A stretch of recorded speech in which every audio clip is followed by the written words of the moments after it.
Super Pig. No. No. No, no, no.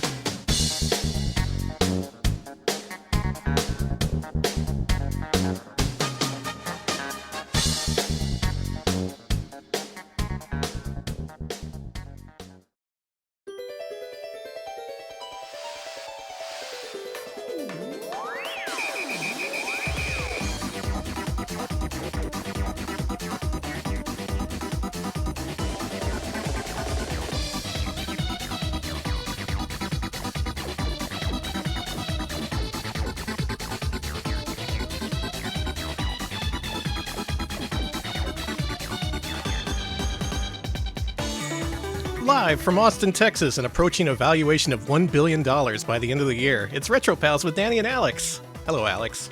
Hello, Danny. I am worth $1 billion. Thank you. Yep, we've been shoring up our investments, unfreezing our assets. I'd been freezing my asset off here, if you ask me. Yeah. And according to the stock market, we're going to be worth $1 billion by the end of the year. So good job, everybody. Hooray! Thanks. I love being worth $1 billion. Thanks, everyone who contributed to the Twitch channel and the Patreon. You all made this happen. We're going to be billionaires at the end of tonight's stream. Cool. I love being a billionaire.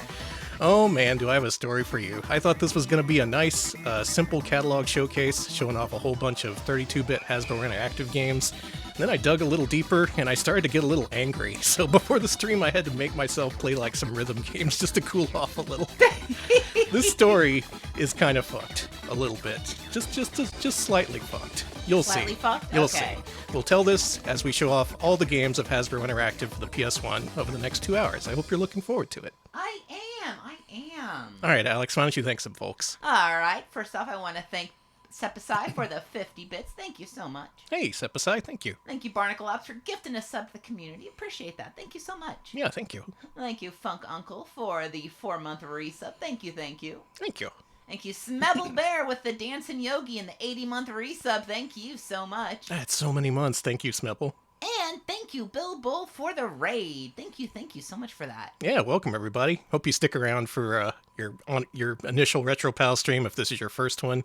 Should be a good one to start with, I think. So let's start with the story. Let's do this. Oh, and thank you, Nobody, for the 11-month resub, and Mooware 56-month resub. Thank you so weird. That's like a whole year. Thank you. Thank you. All right, Hasbro Interactive. This is a company that existed for just a few short years, and then they imploded in spectacular fashion. Not to spoil the end of the story, but this is all history from like 20 years ago, so maybe you've heard of it already. Let's dive into just how that happened. Okay. Hasbro Interactive, founded in 1995, started off by just publishing a few simple ports of their board games for PC. Hasbro, of course, is a toy maker, and they had games like Scrabble, Monopoly, things like that. Mm-hmm. I forgot to show the poll results. Let's see the poll results. Here they are. I said, here they are. There you go. This was given to our patrons. It was a toy company showdown, asking people if we wanted to see THQ's offerings on N64 or the PS1 library from Hasbro Interactive. Hasbro won, and I'm glad, frankly. Anyway, back to the story. Started off in PC, 1995, published a few games, saw a few successes. These were real quick and dirty ports, and they were established names, and given that there was, little revenue that went into their development, and a big payoff from people who recognized the names on shelves, those things sold. They sold big. And then they set their sights higher. They set their sights on a 32-bit system known as the PlayStation. Ooh. And they made the move to license one particular gaming franchise in particular that had kind of been dormant since the early 80s. Mm-hmm. It was this one. It was Frogger. Why don't you show the box art? Oh, yeah. There he is. There he is. He's back. Is this a familiar sight to you? It may be if you've been in any used game store over the last 20 years. Yes. If any store has any non-sports PS1 games, they probably have at least 2, possibly dozens of copies of Frogger for PS1. This was reissued multiple times. It was officially a greatest hit, according to Sony. It sold and sold and sold, so why don't we play it? This game has like 16-player multiplayer. That's nuts. Oh, you want Hasbro 1997 directory. There we go. Now, I know this game because it came on a demo disc for the PlayStation. And try as I might, I could not beat that demo level. Not ever. It was the hardest game I'd ever played in my life. I beat Rayman, and I still have never beaten the first level of Frogger for PS1.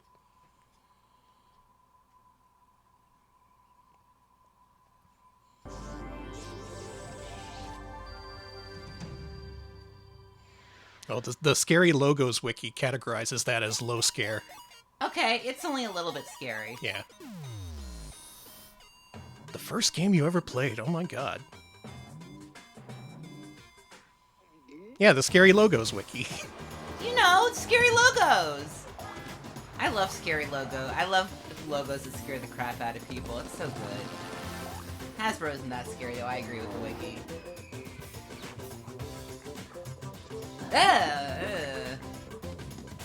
As far as I know, there was only the one Frogger arcade game from 82 or 83, then like a few home console ports. There was like Frogger 2 3 Deep for Atari 2600 or something. I remember 3 Deep? Wow! But 3D. Otherwise, at this point, the series had long been dead. That frog was dead and buried. And then Hasbro licensed it from Konami and brought him back. And I don't think anyone was expecting just how popular for this to be, because holy shit, everybody bought this game. Okay, I'm glad other people were scared shitless by the International Rocket Ship Limited logo. Oh, look at him! I was looking for a Hasbro Interactive logo for tonight's stream, and I found it on the Scary Games logo wiki, so that's where I pulled it from. Hold on, let's see that logo. It's a little scary. A little bit. That's a mild fright, a mild scare.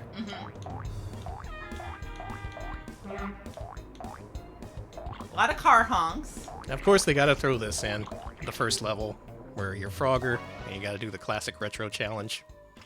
Eltria, thank you for the 59-month resub. Is this better or worse than Frogger the Great Quest? I'm saying better.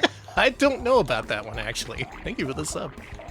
Anyway, you know how this goes. The real meat and potatoes of the product here. It gave me a menu for a second. What? There we go. The real thing you want here is the adventure mode, which has all new levels, all new challenges, and is an impossible game aimed at little bitty babies. So let's suffer like the babies did. Okay, I'm a baby. I'll suffer. Being a baby is suffering. I'm glad I'm not a baby. I'm glad I'm an adult. God, here it is. Oh man, this scene has been crystallized in my mind after playing it so many times on that one demo disc and Danny, I remember this too. Yeah, see? It's coming back to me. What the hell? It looks like it should be simple, but man, Yeah. did you ever beat this level? No, I didn't. Yeah, see? I just remember seeing it. Then you like go over here and you're back to the start, so I don't freaking know. All these levels are kind of open-ended. You have to collect 5 frogs in order to progress. I don't like this. And the limited viewpoint makes it really difficult to see both what's ahead of you and what's around you, so you can't even tell where you're going. You drowned. Yeah, he's a frog, so he can't breathe underwater.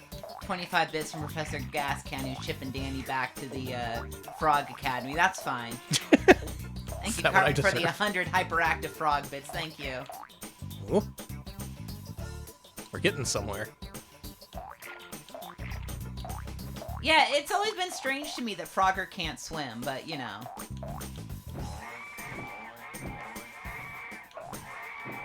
Some prime Hanna-Barbera sound effects. Oh, he has fall damage. I actually didn't know that. What? You would think the frogs would not have fall damage. And that's how it usually goes when you try to play this first level. On a demo disc, on the real cartridge, I mean the real disc, what's gonna happen? I want to try again. Thank you, Simon, for the 100 bits. We at Hasbro Interactive proudly present Frogger, the impossible game for alien frogs. Now, a couple of people before the show said they beat this game. Has anyone else beaten this? Or have you at least beaten the first level? I also want to hear from you if you were stuck at this first level, because you're in good company. The average PS1 Frogger experience. Your brother beat this Funk Uncle? That's cool. Not me. Your brother is a hardcore gamer. Yeah, your brother's cooler than me. No log that time? Okay. Okay. Alright, we're good. We're back. You have these One of your moves. first rentals, yeah. You can do a super hop. Thank you for the 100 dead frog bits. Wait, there's turtles here. Can I ride on them? Had the exact same experience as Danny, yeah. Sass beat this game and got every frog. Holy crap! You get a secret ending if you do it, but it wasn't very good. Ultra Gamer Sasquatchulus. Bill awesome. Bull played this game about a month ago. It's completely fucked. Oh yeah, this is a Bill Bull game for sure. Yeah. There is no challenge too great. Yeah, let's wait this time, and then... You were 9 years old when you did that, Sass? You're like one of those child geniuses. A baby genius. Okay, we made our way out to the outside world. I think that's a new PB for me. Oh my god. But where go from here? Where go? I'm just gonna follow this slow car. Okay. Oh, I'm almost dead. I'm out of life. All these levels are timed. That's right. Oh, that's not good. I found one. Hey! Have I done that before? I don't think I've ever found a single frog in this level. So this is the most accomplished you've been at Frogger. Yeah. Cool. That's the thing about these games. These levels are all open-ended. But like you can't see shit. You don't know where you're going. You have to explore where you can see only like 2 or 3 hops ahead of you. You just have to hope that there's nothing deadly out there.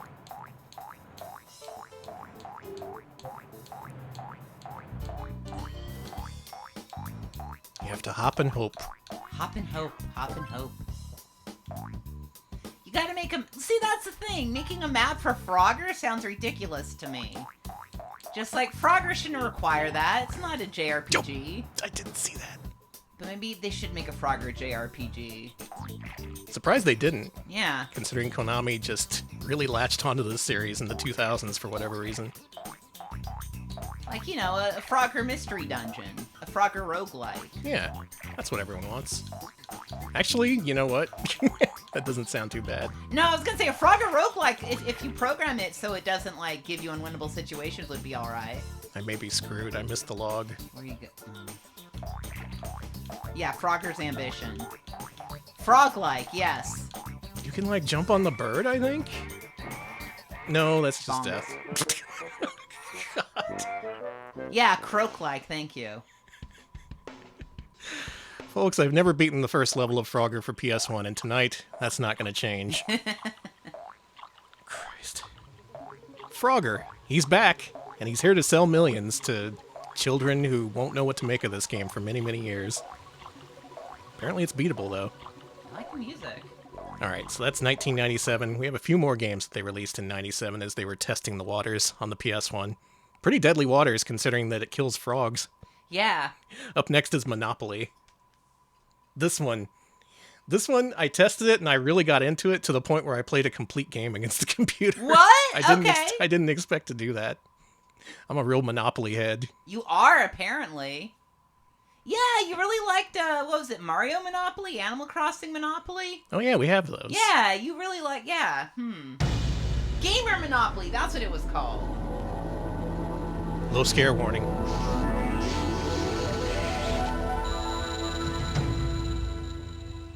It's just not, I agree, just not that scary. But it does start with a boom. Aw, Gremlin, huh? Yeah, they ported Monopoly to the PC, and then the PC version came to PlayStations, I think. Okay, yeah, I saw people in chat talking about playing the PC version of this. Now, this game's unique because this gives you a chance to see what those properties that you buy in this game actually look like. I want you to envision what Marvin Gardens and St. Louis Avenue look like in your mind palace, and then see if the game version matches up. Westwood did the PC. Yeah, I saw that earlier about Westwood doing the PC Monopoly version. Oh, well, maybe this is a new port then. Yeah, maybe. I'm always the dog. And then we're gonna add a second player, an AI. Let's go ahead and play against Guybrush.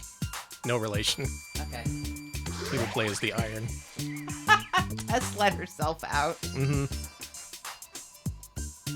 Says like Monopoly, this shit's gonna take like 4 hours. I like Monopoly. I know everyone craps all over Monopoly nowadays, but it was fun to play as a kid. I played it with my grandparents a lot. Aww.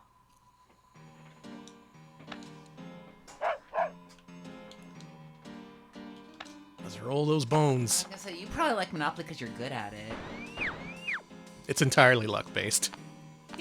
Look at this, they animate the dog. Oh, the dog! Alright, let's go ahead and buy up St. Charles Place. St. Charles Place not looking too good. We can turn it around. We can make something I don't know out of about this. this. I'm just gonna go ahead and buy this outright. Okay. Alright, Guybrush, what you got? Oh, we didn't get to see the initial batch of cities. Maybe I'll do one more loop around Go, because you need to see what the first properties look like. Ooh, Vermont Avenue! This is a pretty interesting take on the world of Monopoly. Like, the world is a desolated place. And you're here to bring it back through good business, I guess. All the pieces have unique animations. The iron realistically flies. Railroad looks pretty good. I used to really be interested in weird versions of Monopoly. Oh my god. Danny, what's your favorite licensed Monopoly? I just like the original. Yeah. Vanilla for me, please. I asked, thank you for the 25 bits. Thank you. Capitalism never changes. Yeah. Tennessee Avenue, huh? Animals come here to die. Me, I wouldn't have made that purchase after seeing a bird fly into the sign and die, but maybe that's a good omen for some property buyers. I did not hear about the Monopoly movie. Well, I'll have to see it, and I hope that it stars... This guy's buying up all the railroads! He's cheating! Well, Danny, you know who used to buy up all the railroads? Really, really rich people back in the day. That's not fair!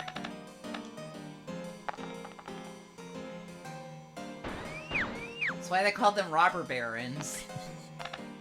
Honestly, I wasn't expecting much from this port, and it kind of over-delivered, if only just. Like, it's not super great, but I don't know, these FMVs are pretty charming, and they tell their own story in a weird, twisted way. That one looks looking a little bit better. The way it represents which properties you own is also pretty interesting. You see the little square around my piece in the upper left? Those little lit-up slices represent the parts of the board that I bought. So that's always represented on screen, so that's pretty nice.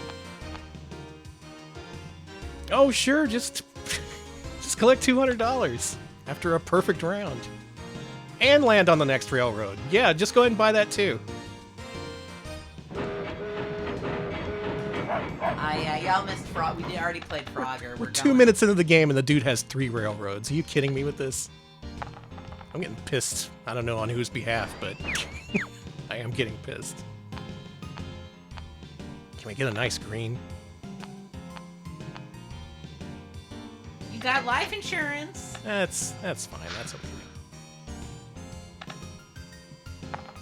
I just want to land on one of the light blue or purple segments right after go, because those places look pretty dire. I own that. Give me the rent.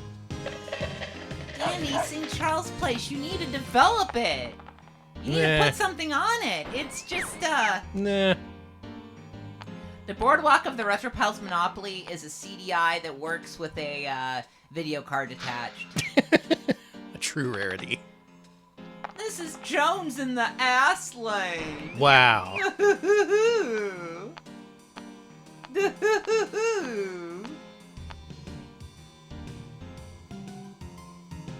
Looking good. That place doesn't look too bad. Yeah, I've seen worse. The animals here are alive. Alright, land me on a really, really, really shitty place. Go on, do it. 25 bits from Professor Gaskin. Blighttown Avenue. We'll develop it. We can save it.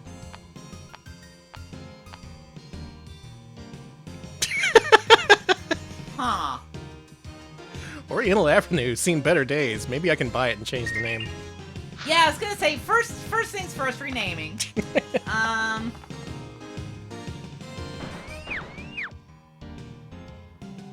Anyway, it's Monopoly.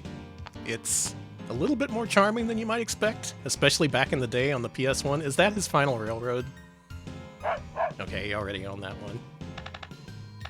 Let's do one more roll here and see where we land. There's also a good animation if you land on jail. It shows the dog being catapulted directly into prison. October, thank you for the 100 bits. Can you think of an animated film from 94, 98 that involves eggs? You say that! Eggs? You say that, and I could... The thing is, I think there is one... I remember one from Mexico in the 2000s. Maybe that's the one you're thinking of. Maybe. Oh, look how nice the green areas look. They got flamingos. My head's all cracked up with this. Alex, why don't you hit 1 on the keyboard and then hit F7? Okay. Because that's a save state of my thrilling win against the computer the other day. Check this shit out. This is what it looks like to win Monopoly.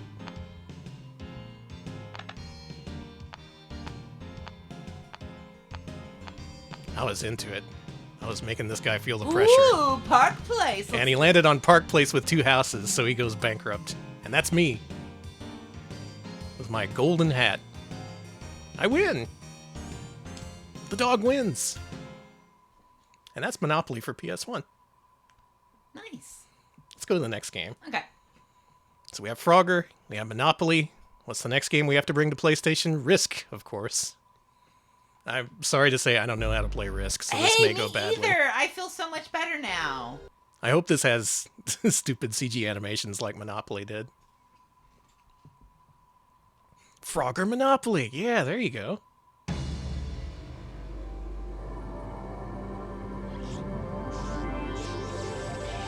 An excellent animated classic adventure. Well, once you find out what that is, make sure to post it in post it in the Discord. I want to know. Runecraft. Hey. Yeah, these were established PC game developers. I think they made some FPSs, these guys. They got Runecraft, they got freaking Gremlin. Just making these really low-budget board game adaptations for Hasbro. More like Runecraft. But, you know, they just started out. They're experimenting, seeing what the platform's like, seeing what kind of sales they can drum up. Oh, Runecraft was a shitty outsourcing studio. Oh, that's even better. Oh, never mind. they got what they deserved. Let's do Ultimate Risk Quick Start. Dreamcast port of Matt Hoffman's Pro BMX. Sick. Oh, great. I do appreciate the fact that they give you an option for a quick start. Sure.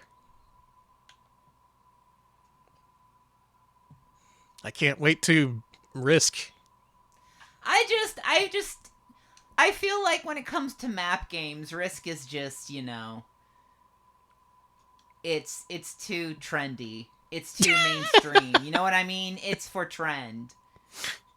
It's too on trend for me. Give me a German board game, please. Yeah, I actually would really prefer the German land board games or whatever, the European board games. You may have to speed up some of these loading screens eventually. I can do that, yeah. Okay, we start off in America. Cool, is America gonna take over the world? Yeah. Cool. We're gonna place 5 battalions here, 10 battalions here. Let's put our general here in Texas. Louisiana! Let's put the fort here too, hell.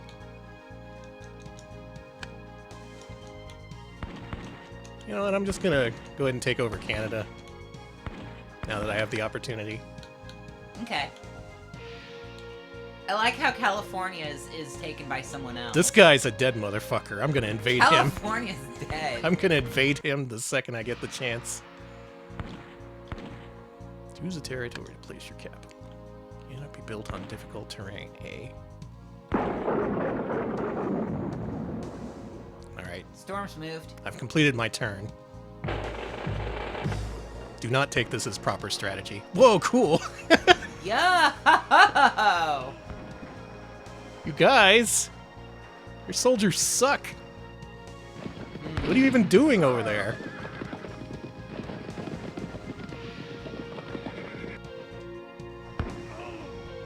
Oh!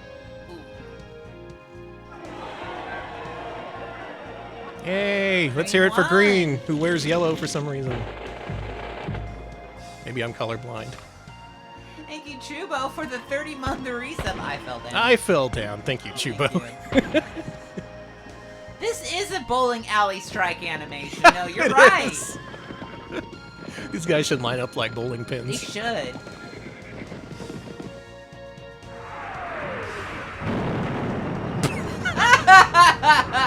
Okay, the way that your guys die in this game is very humorous. I like that. I really Yeah, like that. I don't know Risk, but I do like these animations.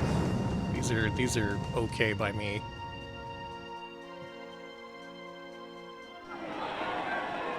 I'm just gonna play long enough to take over California. Okay, That's all I thank want. you. I don't care about Europe or Asia or whatever continents exist. Green, stop your...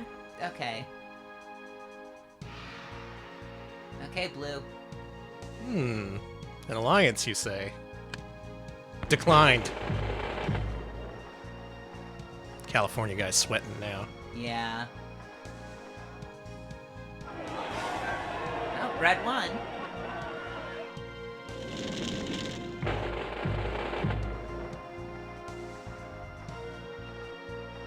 All sorts of shit happening this year. Mm-hmm. Everyone just decided to revolt and take over nearby nations. You know what happens? Can we nuke Nebraska? I'll see about it. Let's not. I like Nebraska. Actually, I don't care about Nebraska either way. I am Nebraska neutral. These guys look like they know what they're doing. I don't want any part of that.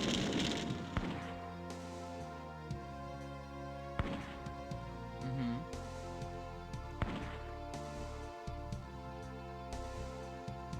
Alright. All right, y'all. Oh no, they have a fort. Uh-oh. Well, we will bravely attack from the neighboring portion here. What do you think, Alex? That one. This one? Okay. Yeah. Let's go.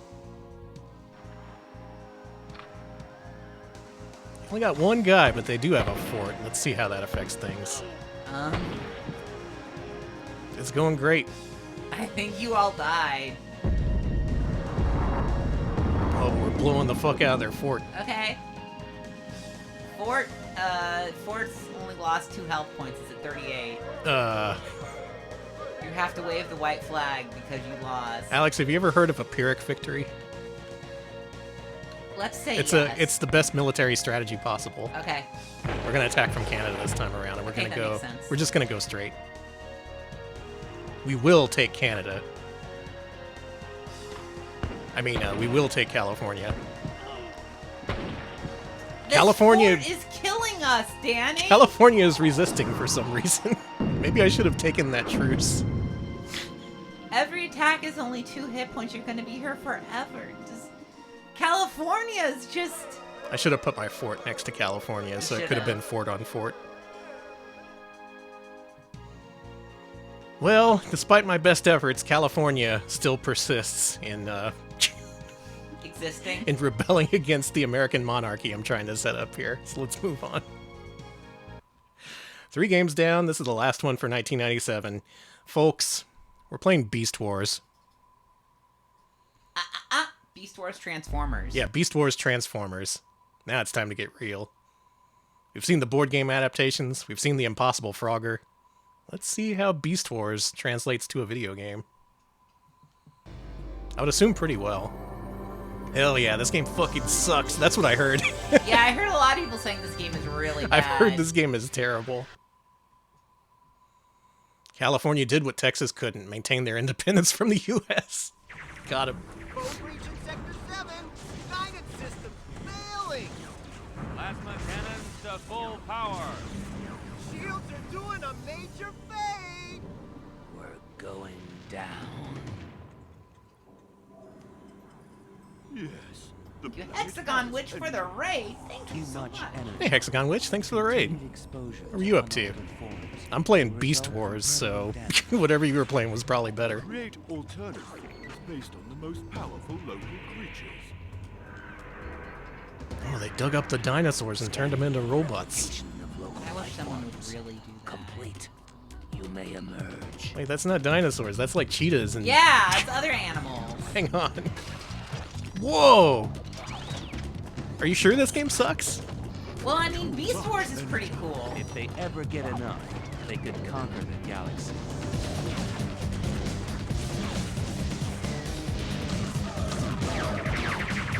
You're playing Chaos Island. Oh, good, good. Hell yeah.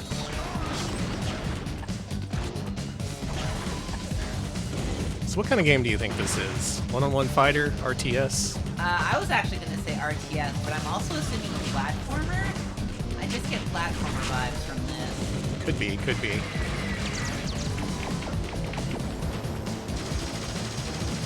That's too many bullets. Yeah, right? What's going on? Sokoban-like. Yeah, that's what I'm hoping. Sokoban-like. You have to push around all the different Beast Wars. Does this make you want to watch the Beast Wars show? A little bit. It looks like Reboot, which makes sense because it's apparently the same people.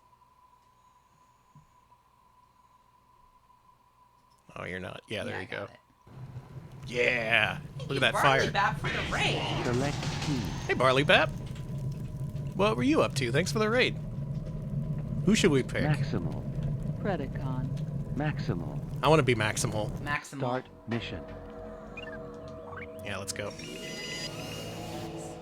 Tarantulas. Predacon. Optimus. Cool robot. We I can like turn into an ape. Yeah, you're Optimus Primal. Do you like that? I'm in. A tarantula. Yeah, long time no see. Hope you're doing good too. Oh man. Okay, hang on a second. Okay, what? All right. Oh, I know what this is. This is that one thing in American Gladiators. Yeah, it's the assault minigame from Yeah. from American Gladiators. You can jump, you can push square to shoot. You have a very generous lock-on, which is nice because you control like a boat. How do I become ape? Beast mode. Fuck There you yes! go. Alright. This game is 10 out of 10. Can you even do anything as an ape? I don't think you can.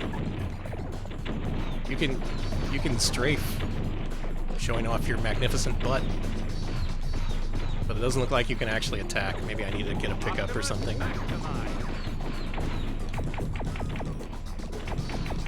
Remember Beast Wars being pretty popular for the time, and a lot of people being disappointed by this game. Yeah, this Beast Wars was very, very popular. I remember when Beast Wars came out, and I was just like, I wanted to like it, but I was like, you know what I don't like? I don't like the fact that they can transform into robots. I want them to be animals. Yeah, they should just be animals. Yeah, cool talking animals.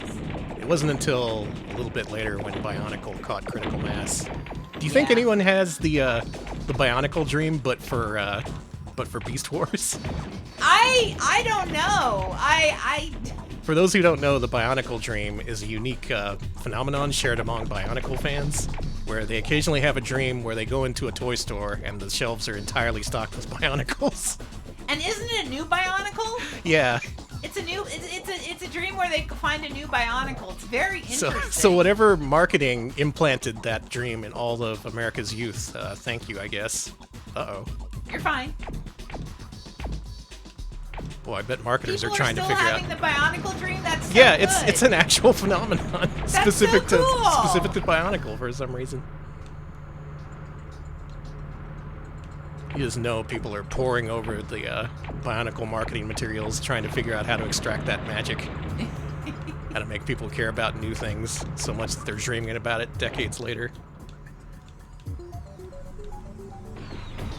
This is stupid. It's not the worst game I've ever played, but it is pretty stupid. The way it controls is very clumsy. You had a version of Bionicle Dream where you found a news agent that sold nothing but fanzines. That's amazing. Cool.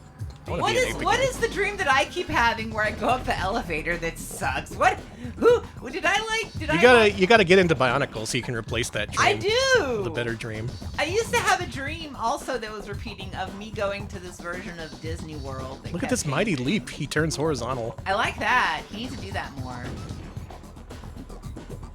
Unfortunately, this is the only Transformers-themed game that Hasbro produced for PS1, so Aw. this is the last we'll be seeing of them. But Optimus maximize.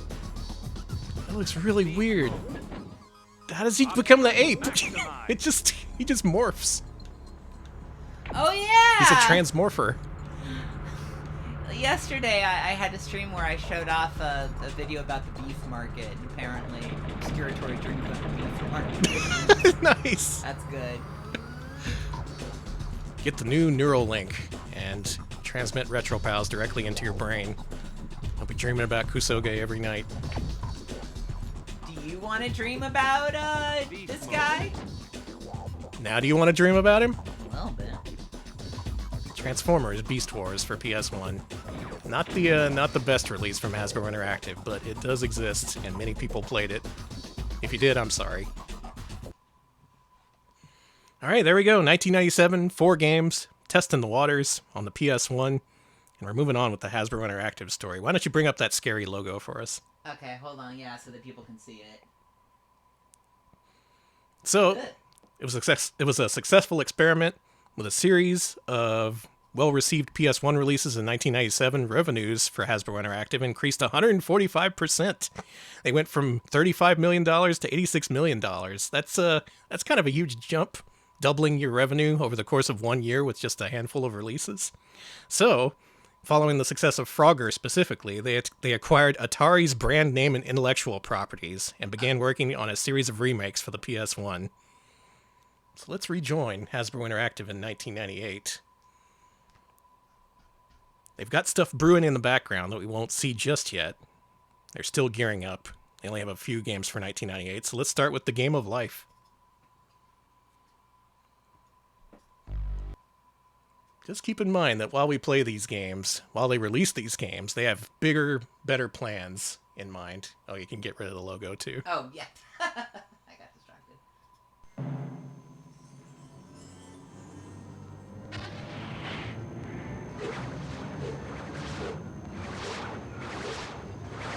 This one looks scary to me. This is scary. I don't like this. This is low to medium scare. Ugh. That was a genuine scare. Okay. Gotta note, this is a US-developed Game of Life game. In Japan, there are literally dozens of Jinsei game releases for the Super Nintendo and PS1 in particular. And the version we got looks like It's this. Fred Durst.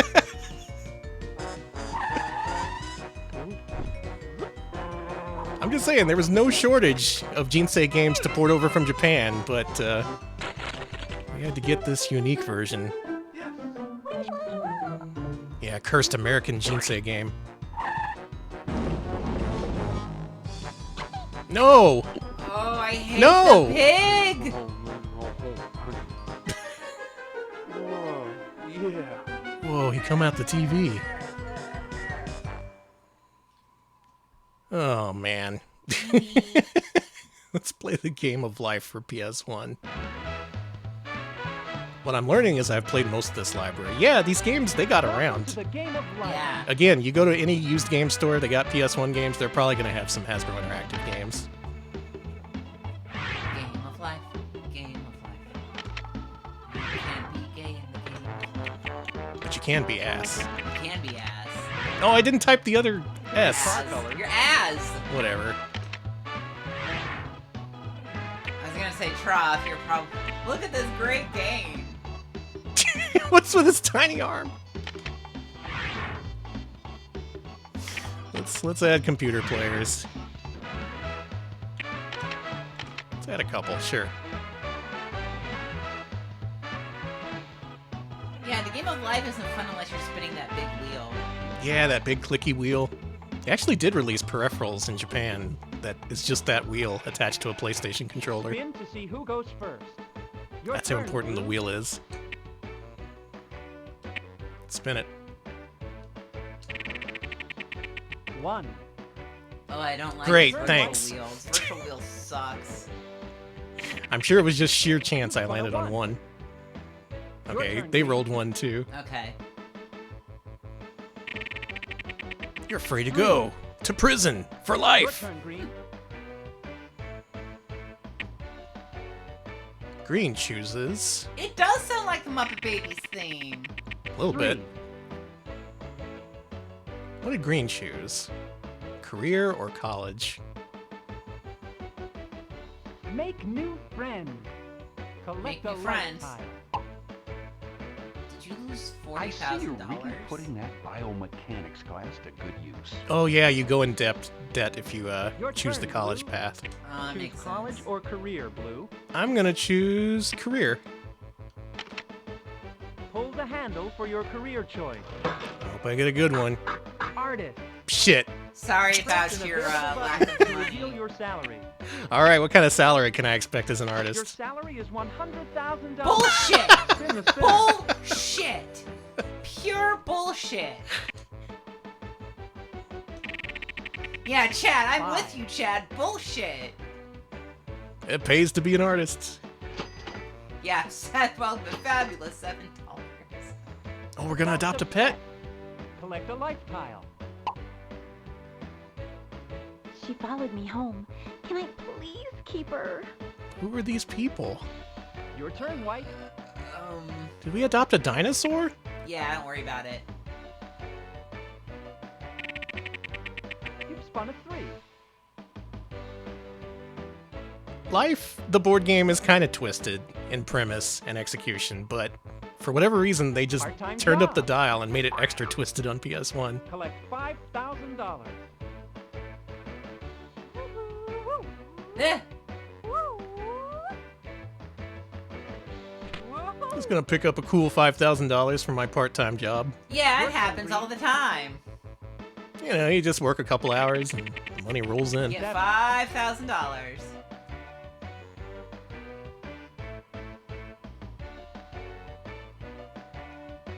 This is the animated movie David Lynch wants to make. Graduation Yes. day. Collect a life tile.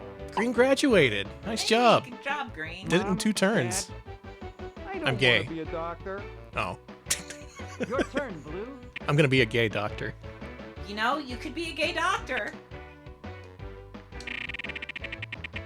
3. What do I get? Co-animate looking ass art, yeah. Ski accident. There's one that just says Pay say no to drugs $5,000. and don't drink and drive. I hope I land on that one. Oh, darn. Now I'll have to sit in a warm lodge and drink cocoa. With these hot babes. Oh! Your turn, White. This is pretty much in the vein of 4. Monopoly, where it's a pretty straightforward adaptation, but the additions they made and the animations do give it a sort of bizarre charm. It's kind of like anti-charm in this game's case. It is Collect a huge life tile. anti-charm. I appreciate it. The dean was even nice enough to autograph my arm. Your turn, Green. That's cool. Okay. You've spun a 7.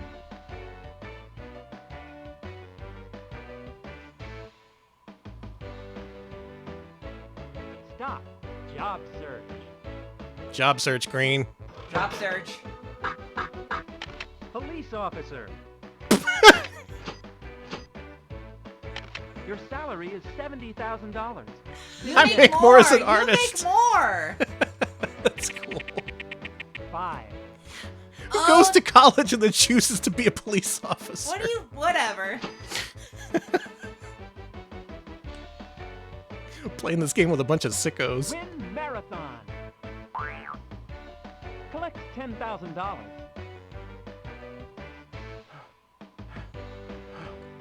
They give prizes at marathons? Yeah. Okay. Well, he shouldn't win because he Your didn't turn, cross. Blue. Yeah. He should just die. Let me take one last spin here before we Okay. move on. 5. Who was the other player that was forced to be a cop? Danny is forced to be an artist making $100K a year. Yeah. Well, it's a living, as they say. We've moved into the 1960s. Oh yeah. Oh, flat tire. Blue's next turn. Oh, sure. Now I see that you not back up something. Wow, I'm a dumbass. Your turn, White.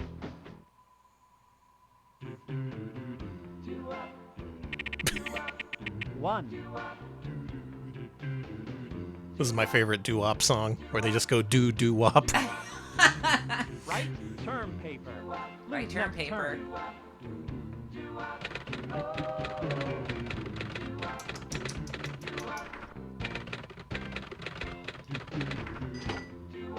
Write up several term papers and then trash them. Just throw them out. Your turn, Green. Land on say no to drugs. Land on say no to drugs. Say no to drugs. 1.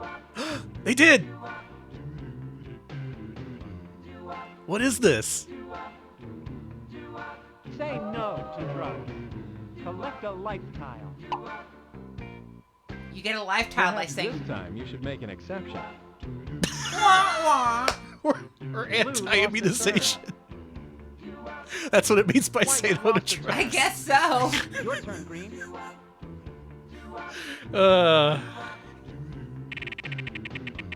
3.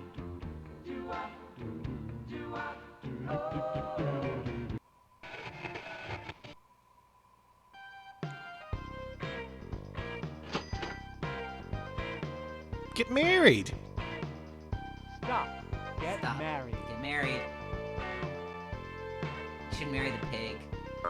What's with the pig? No. No.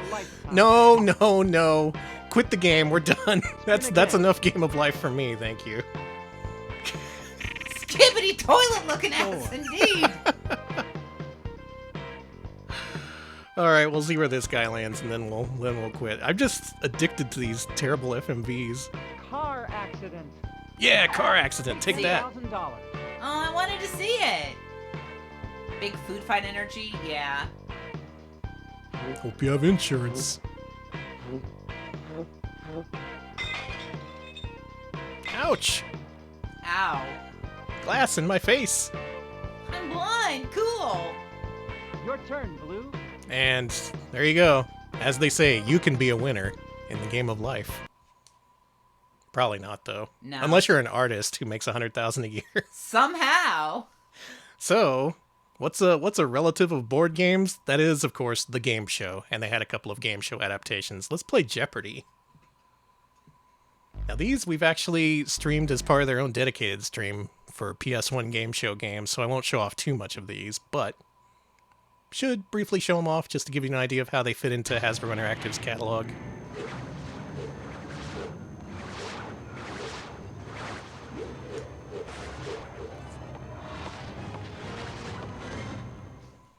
It's a little scary. I think they should upgrade it to medium scary with all the whooshing. Yeah.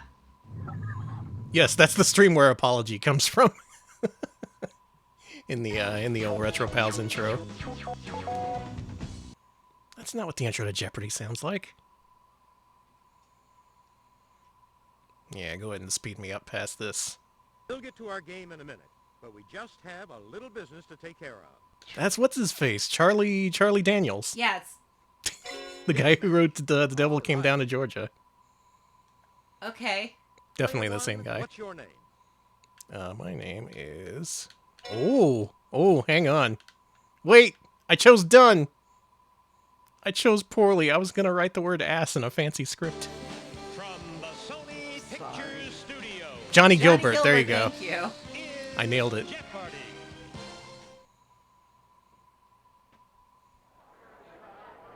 Welcome to Jeopardy. Are you ready for the first round? They got Alex Trebek to record FMVs for this. He also recorded videos for the Sega CD version. Oh. Which we played long, long ago. No ass for me. Well, here they are. Movie characters. Drama. Ooh. Women's novelists. Money matters. British history. That's my favorite Famous category. Names. Oh wait, it's just me? This is... Why'd you put me in this dimly lit Jeopardy studio after hours with no other contestants? You're in the Jeopardy dungeon. Is this some kind of jigsaw situation? It is. Well, let's go with British history for 1,000. Would you like to play a game? During the 18th century, England gained control over the Mosquito Indians in Honduras and this country. I'm gonna pass. To who? Just gonna pass that one. Oh, we don't get to know. Sure. Movie characters. Hey, Gene Dream Kelly Here, you're played alive for the D'Artagnan raid. in this 1948 MGM Swashbuckler. Hey, Snake Man, thanks for the raid. Hope you had a good stream. Player one.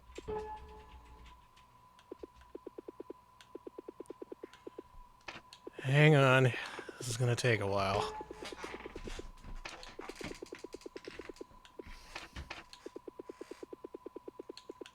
Space? How do I make a space? Oh, I see.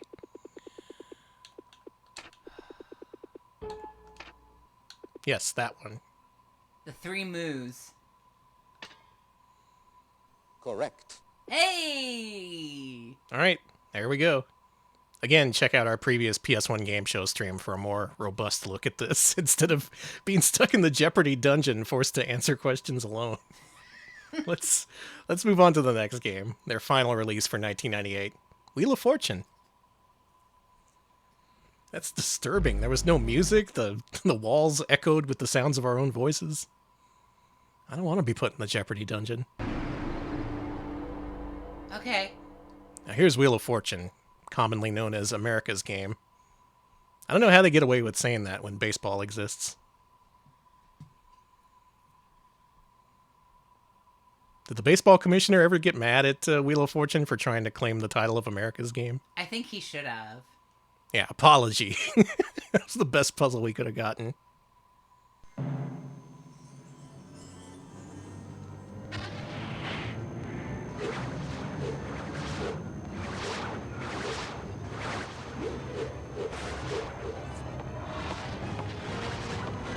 It doesn't get any less frightening. I don't think I'm building up an immunity to it either. I am. Okay. I'm becoming less frightened. Everyone remembers apology, but nobody remembers Riddle Moot Game in a Moog. minute, but first we have a little normal game. I remember that. Okay, so how many people are out there? This also feels a little dungeonous. I like it. 3 human players. No, just Player one. Could we have your name? And your name, player 2. Player 3? I'm fucking this all up today. You're player C. What kind of game do you... Here we go. Wheel of Fortune, all the glitz and glamour. We finally made it to the big stage with the big wheel. Welcome to Scrabble. We are going to spin the wheel. And make a deal. I don't want to make a deal. We make a deal. And now, It looks like an Oreo. Anna White. Sorry. Welcome to Hey, Wheel it's of Fortune. Vanna! Have fun and good luck to all of you. Yeah, they got Vanna. I remember. Now I remember. Yeah. And they told Pat Sajak to suck an egg. He's not in this. Oh, it's all coming back to me. Yeah. Oh boy. This time we've got a surprise for you on the wheel. She's in the Vanna dimension. It's separate from the contestant dimension. Mm-hmm. Our category this time around is person. Contestant 1, get us going. I'm spinning. Let's go. Big money, big money. No whammies. Shit. You almost lost a turn. That was cool. Yeah. There's one in this puzzle. You need the FMVs for every one of them? I guess we do. 800. God, you probably had to do an FMV for Good. every letter of 2 the Ts. alphabet. There are 2 T's. What is this, Antichrist?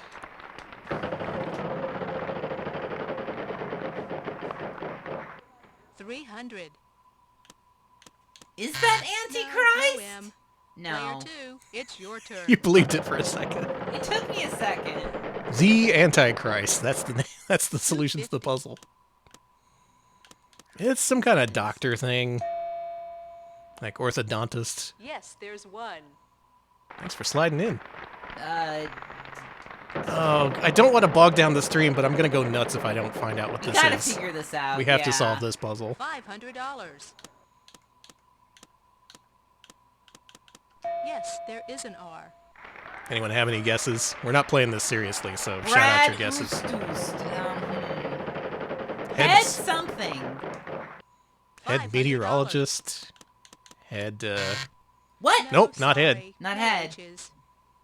Yeah, it's probably dead optometrist. Good contrast. I don't know if good contrast is the person, but it could be. 250. It's an uncommon name, Food? but it It's a exists. food. It's a person. G. We've got one of those for you. One of those G's, that is. What the fuck is this? 550. Could guitarist. Lead guitarist. Lead guitarist. There you go. Yeah. There's one in this puzzle. That sound means only vowels are left. Dude, this puzzle's like half vowels. Yeah, what is this? What a rip. Hang on, Vanna. I have to type this in. The answer is lead guitarist. That's me. Nice. I like the really bad shine animation. Yeah, the animation was really lacking. Dog shit. Want to see how much money everybody has? Yeah. Hey, Danny with none, Danny with none, and Danny with 800. Okay, that's it. That wraps up 1997? 98. 98. You know what else happened in 1998 for Hasbro games? What happened, Danny? In 1998, Hasbro Interactive, seeing a niche on the PS1 and specifically on PC, which they also continue to release games for, they acquired the rights to more than 300 games by buying Avalon Hill for $6 million and Microprose for $70 million. Huh. 1998, their revenue grew again, grew to $196 million with profits of $23 million. At this point, according to Wikipedia, this line is unsourced, but at this point, they were the third biggest publisher in video games at this time. I assume they mean third-party publishers, so they'd be trailing like Midway and THQ, I guess. So quite a promising development. They must have been really confident in their upcoming 1999 releases. So why don't we play those? This is the year where they really took off. This is the year that really establishes Hasbro Interactive as a force to be reckoned with. Let's play Centipede. So you know how they bought the rights to all those Atari games? Mm-hmm. They immediately set a whole bunch of contractor studios on remaking them for PS1. So from this point on, we're going to see a whole lot of retro revivals. See, retro was a thing even in 1999. It was! I do remember the retro revivals of the 90s, which is so funny. Yeah, the retro revival. Leaping Lizard? Show me a lizard. There we go. Okay. He leapt. Okay. I think there was a version of this for N64 and Dreamcast. That's a scary logo. I don't like the Real Sports logo. Why is Real Sports making Centipede? It's not important. Mondo Media.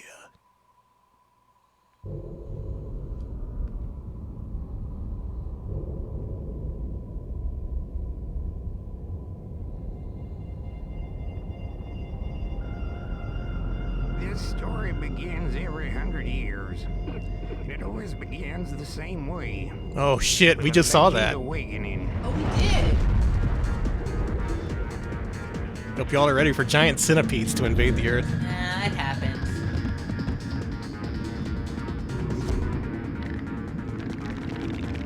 They look goofy. Legend says that a multitude of armored beasts emerge from the dark core of the earth. Who's this prospector telling us this? They swarm to the surface, drawn by their master. We enjoyed the eclipse. We just walked out on our lawn and we're like, wow, it's really dark. Yeah, it got super dark. Yeah, the streetlights turned on. And we always think we've destroyed them. Oh, the same guys who made the Happy Tree Friends did this? Oh no. Mondo Media. Yeah, welcome to the bug grave. The legend also has it that every 100 years, we are wrong. We got 8 in the intro. That doesn't bode too well for us. It happens. So the Atari tree, after many, many years of lying fallow, is now starting to bear fruit again. Some people played this. I think this game was at least a little bit popular. Who played this back in the day? It was on Dreamcast, N64, PC. PC, some people play it on PC. Okay. Let's go to Weeddom. Okay, let's go there. So that's like in 10 days. We're all residents of Weeddom. Mm-hmm. Rescue wee people. When the word came down that the legend had come to life, we built the shooter. Do we need this story? Yes. He wrote a flight.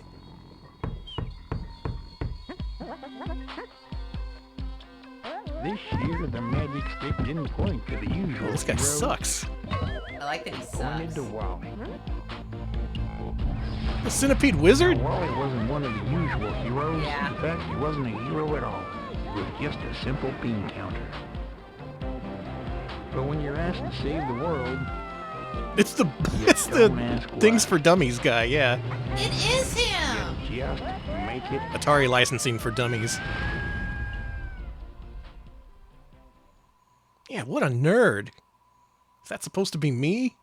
I'm nothing like that guy. Sorry, you're a nerd.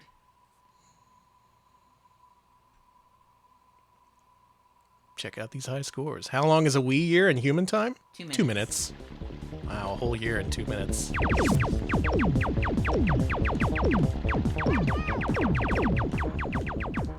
And it's Centipede with exploration elements.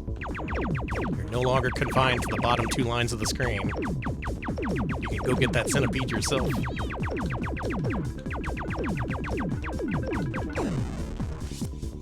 I didn't see that. That guy was tiny.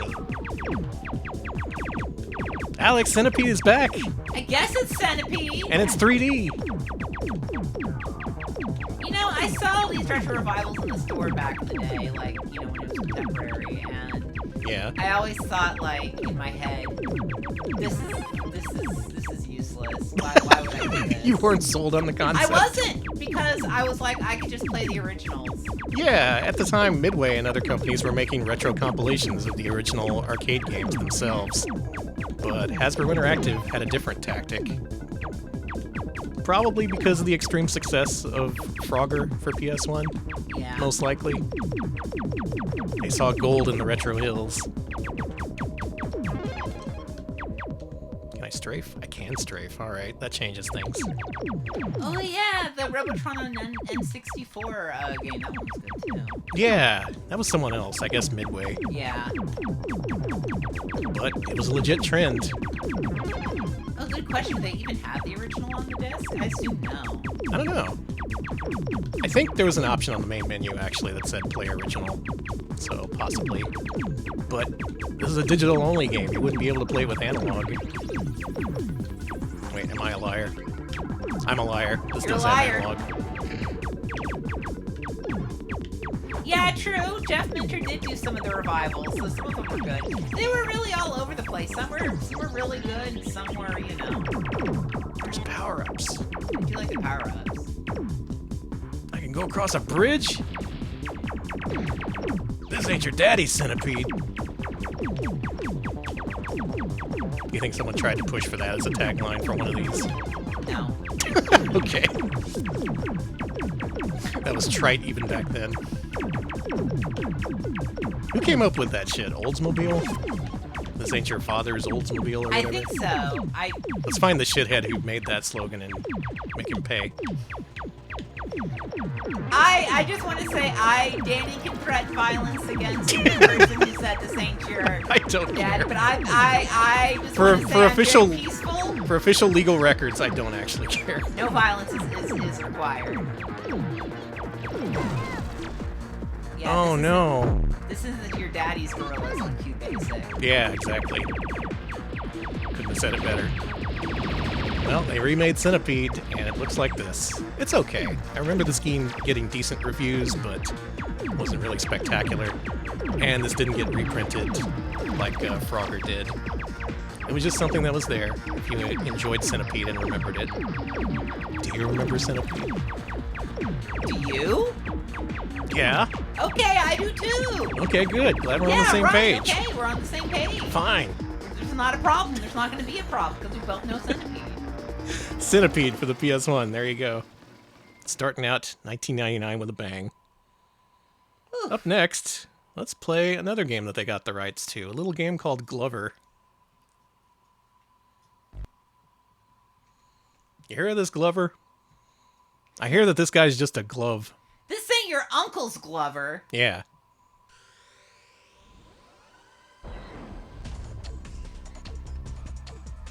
Oh, they're showing their commitment to retro now. Oh. Giving Glover the official Atari branding since they own it. They're like, Glover is going to be a classic amongst q-bert, etc. Anyone here lump Glover in with q-bert as far as retro stars go? Maybe not. And look at this, unlike on N64, this has FMVs, and I think the gameplay actually has some extra polish. There's stuff in here that's not on N64.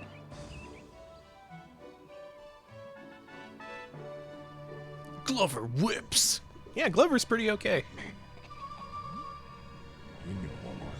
I thought we were an anti-Glover household. I guess I'm wrong. Oh, yeah, fuck Glover. No, you can't go back on it. We're pro-Glover now. Thank you, Service Camp, for the 100 bits. Contrary to the popular belief, you do not, in fact, gotta love the glove. Thank you. The gameplay is pretty broken in this version, I see. Let's find out. Yeah, Glover suffered on N64 due to there being so many 3D platformers on the thing. And there's not much reason to play Glover when you can play Banjo-Kazooie. Well, he's just... Pardon my language, he's kind of fucked. What happened to him?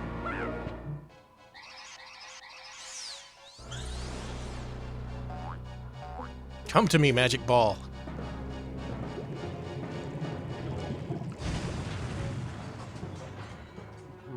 I didn't know there was an evil glove. That's I didn't know that either. Yeah, I've never seen this, so I know a little bit more about Glover now. Let's play PS1 Glover, the apparently cursed version. So anyway, I started these blasting. are the Furo and Claude people? Oh shit, I didn't know that. Uh-oh. That's awesome.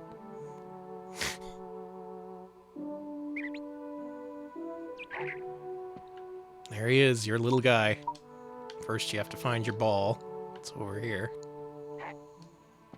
Did we rank Glover on our 3D list? I want to say we have. I think we have, yeah. Yeah. I want to say it was better than Gex 64. It was, I think. This is a chunky frame rate. I don't remember it being this choppy on N64. This is not 30 FPS. It may not even be 20. And where's the HDR? So this is a game where you're a glove, and your best pal is a ball. Mm-hmm. Together you solve all kinds of puzzles and things. Where do you go first? You like go under a hill or something? I've had to do this a few times. Let's see if we can get into a level at least. Okay. Yeah, here it is. Looking good. Would play better with an overclocked CPU? Yeah, probably. It's chugging this game. My ball.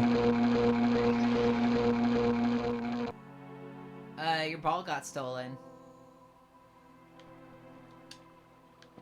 So we're here. All right, let's go. Let's get the ball back. Yeah, I remember Glover ads being everywhere. Glover was just... It was advertised on WrestleMania. Yeah, I remember that.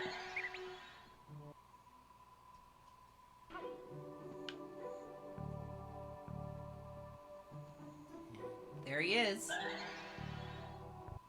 Yeah, that was some cartoon ball torture. I like the shark.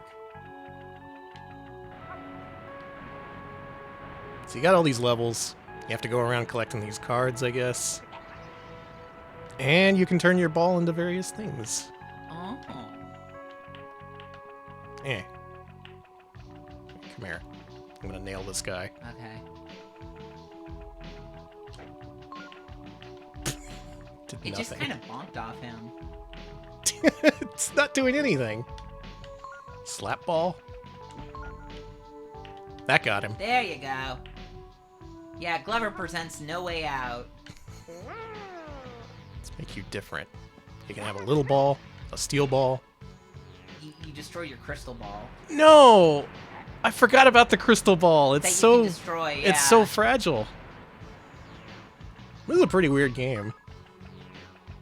Very unconventional in terms of other platformers. Thank you, Sheriff Ram, for the 24-month resub. That's 2 years. Thank you. Hey, Sheriff. Thanks for the sub. Glover should be in Tekken.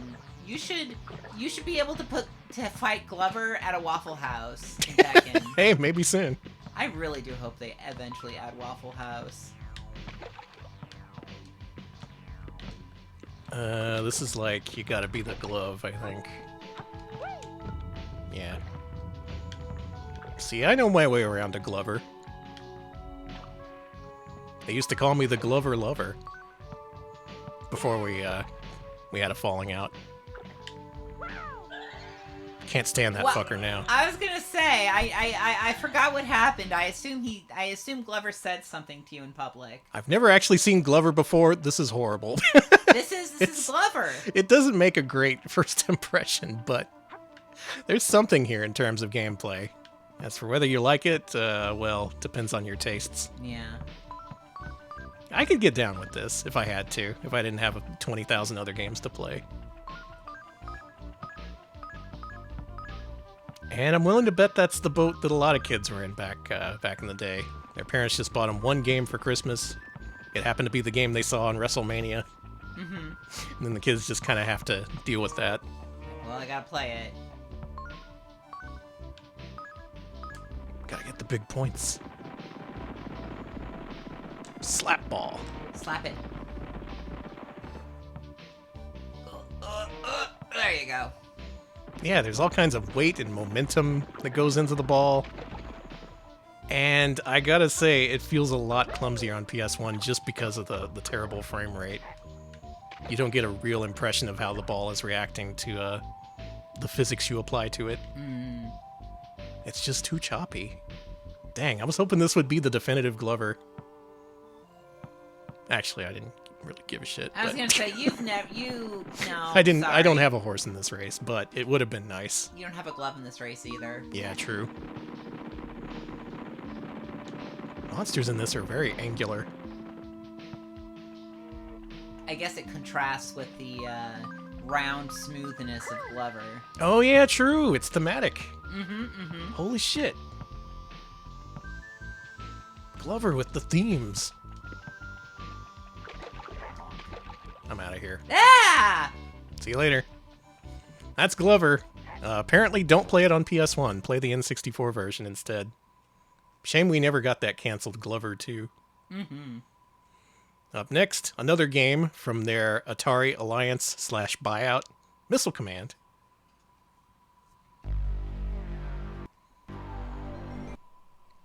Here's a game, I don't know if it needed to be brought back. The original is pretty much perfect. But people do remember the name Missile Command.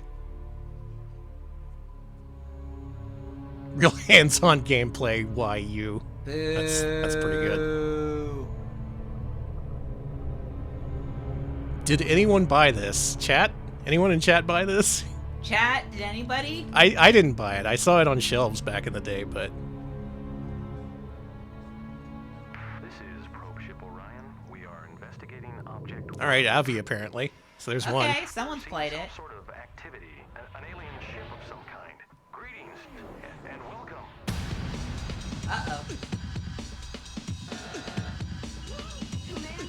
The aliens are invading and they brought breakbeats. Missile Command. We're not ready for their amen break technology.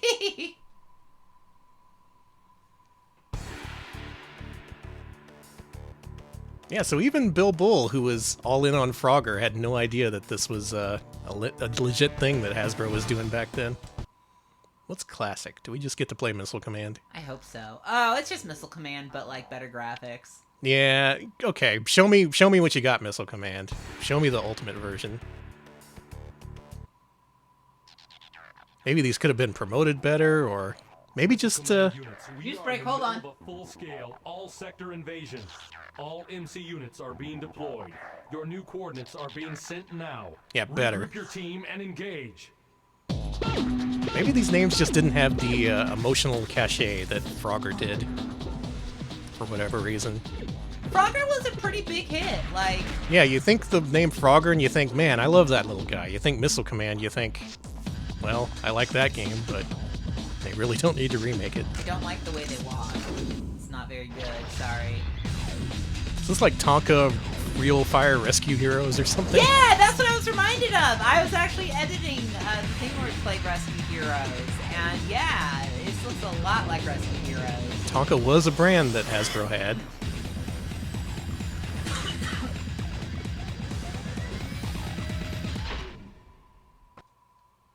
command these missiles. I'm going to order them to shoot. Okay. Target in sight. No! The New Mexico Commission of Tourism is going to have our ass. Okay, music's by the Jeff Van Duck, formerly of EA Vancouver, and also formerly of Pong, eating bread. Huh, yeah. Big fan of his work. So you got these 3 bases down here, just like the original. You can fire from any of them. The center one's a little bit faster than the others. And you take down the missiles with the shock waves that emit from your firing things. You know. Firing things. I guess we're shooting missiles at missiles. Yeah, you're shooting missiles.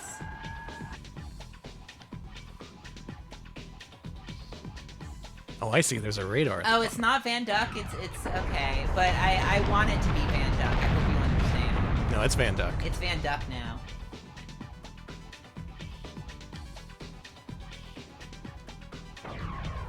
To the missile command heads out there, I know you're watching. Does this look appealing to you? I don't know. Maybe you want to check it out. I'm a little appealed. It's a new missile command, and you don't need an Atari Jaguar for it. There was an exclusive missile command for that system. Was that a Minter game? I think it may have been. Everyone talking about the version of Missile Command with Fozzie that we played. Oh, yeah! This doesn't have Fozzie in it. Alternate universe where George Costanza was obsessed with Missile Command instead. Is that why Frogger was so popular? Because of the Seinfeld episode? Maybe? A lot of people watch Seinfeld. Got him. This isn't bad. It is just Missile Command, but I mean, if you bought it, that's what you bought it for. Yeah. Okay. I'm hit! Ejecting! Wait, did she just eject and I shot her down? Yeah. That's probably fine. Don't worry about it. That's probably fine too. Whoops. It's fine. I just saw a target pop up and I was like, I'm gonna shoot that. Yeah, maybe don't.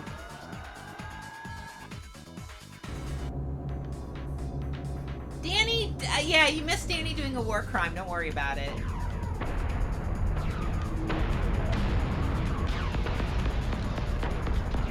Oh, I no longer have my right building for some reason. Damn, missed him. Oh, that was our guy. That was good, actually. Okay, good. I'm with you. They should portend this 3000 elsewhere. Yeah. Make it so you don't need to have a nuon. Uh-oh, I'm out of missiles. Don't shoot. Great score! Ah! Great job! You're dead, by the way.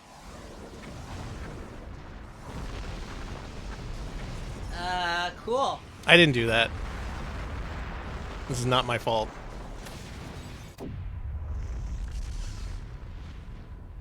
You can't pin this on me. Missile Command for PS1. That's how it ends. Can you do better? Yeah, probably, actually. Let's go to our next game. Our next game is called the Next Tetris. Yeah, so they're throwing around their weight a little bit. They licensed this little game called Tetris, intending to make some money off of this. And this version was apparently kind of popular. It was out on Dreamcast and N64, PC. Yeah, this I remember. And here it is on PS1. Right, the Next Tetris, not to be confused with the new Tetris, which is a different game. Mm-hmm. There's been so many new Tetrises. Don't forget Kids Tetris. Oh, yeah. Which was also a new form of Tetris. 4D Tetris. Tetris Sphere. Weltris. They put Tetris on a sphere. The previous Tetris.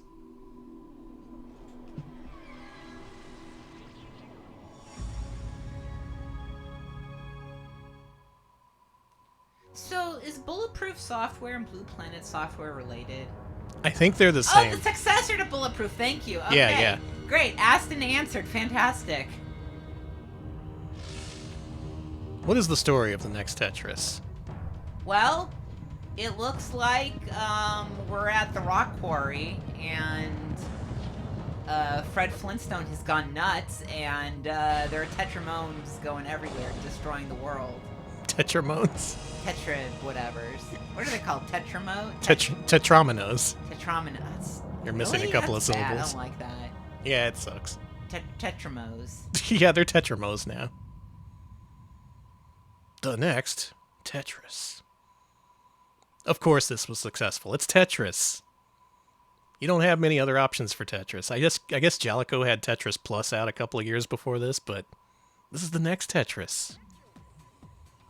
Yeah, the next one. Classic Tetris. Who wants that? Who cares? Let's go with the next Tetris. Oh, this uses the PS1's high-res mode. Ooh. Fancy Tetris pieces. Clear the bottom row of blocks to win.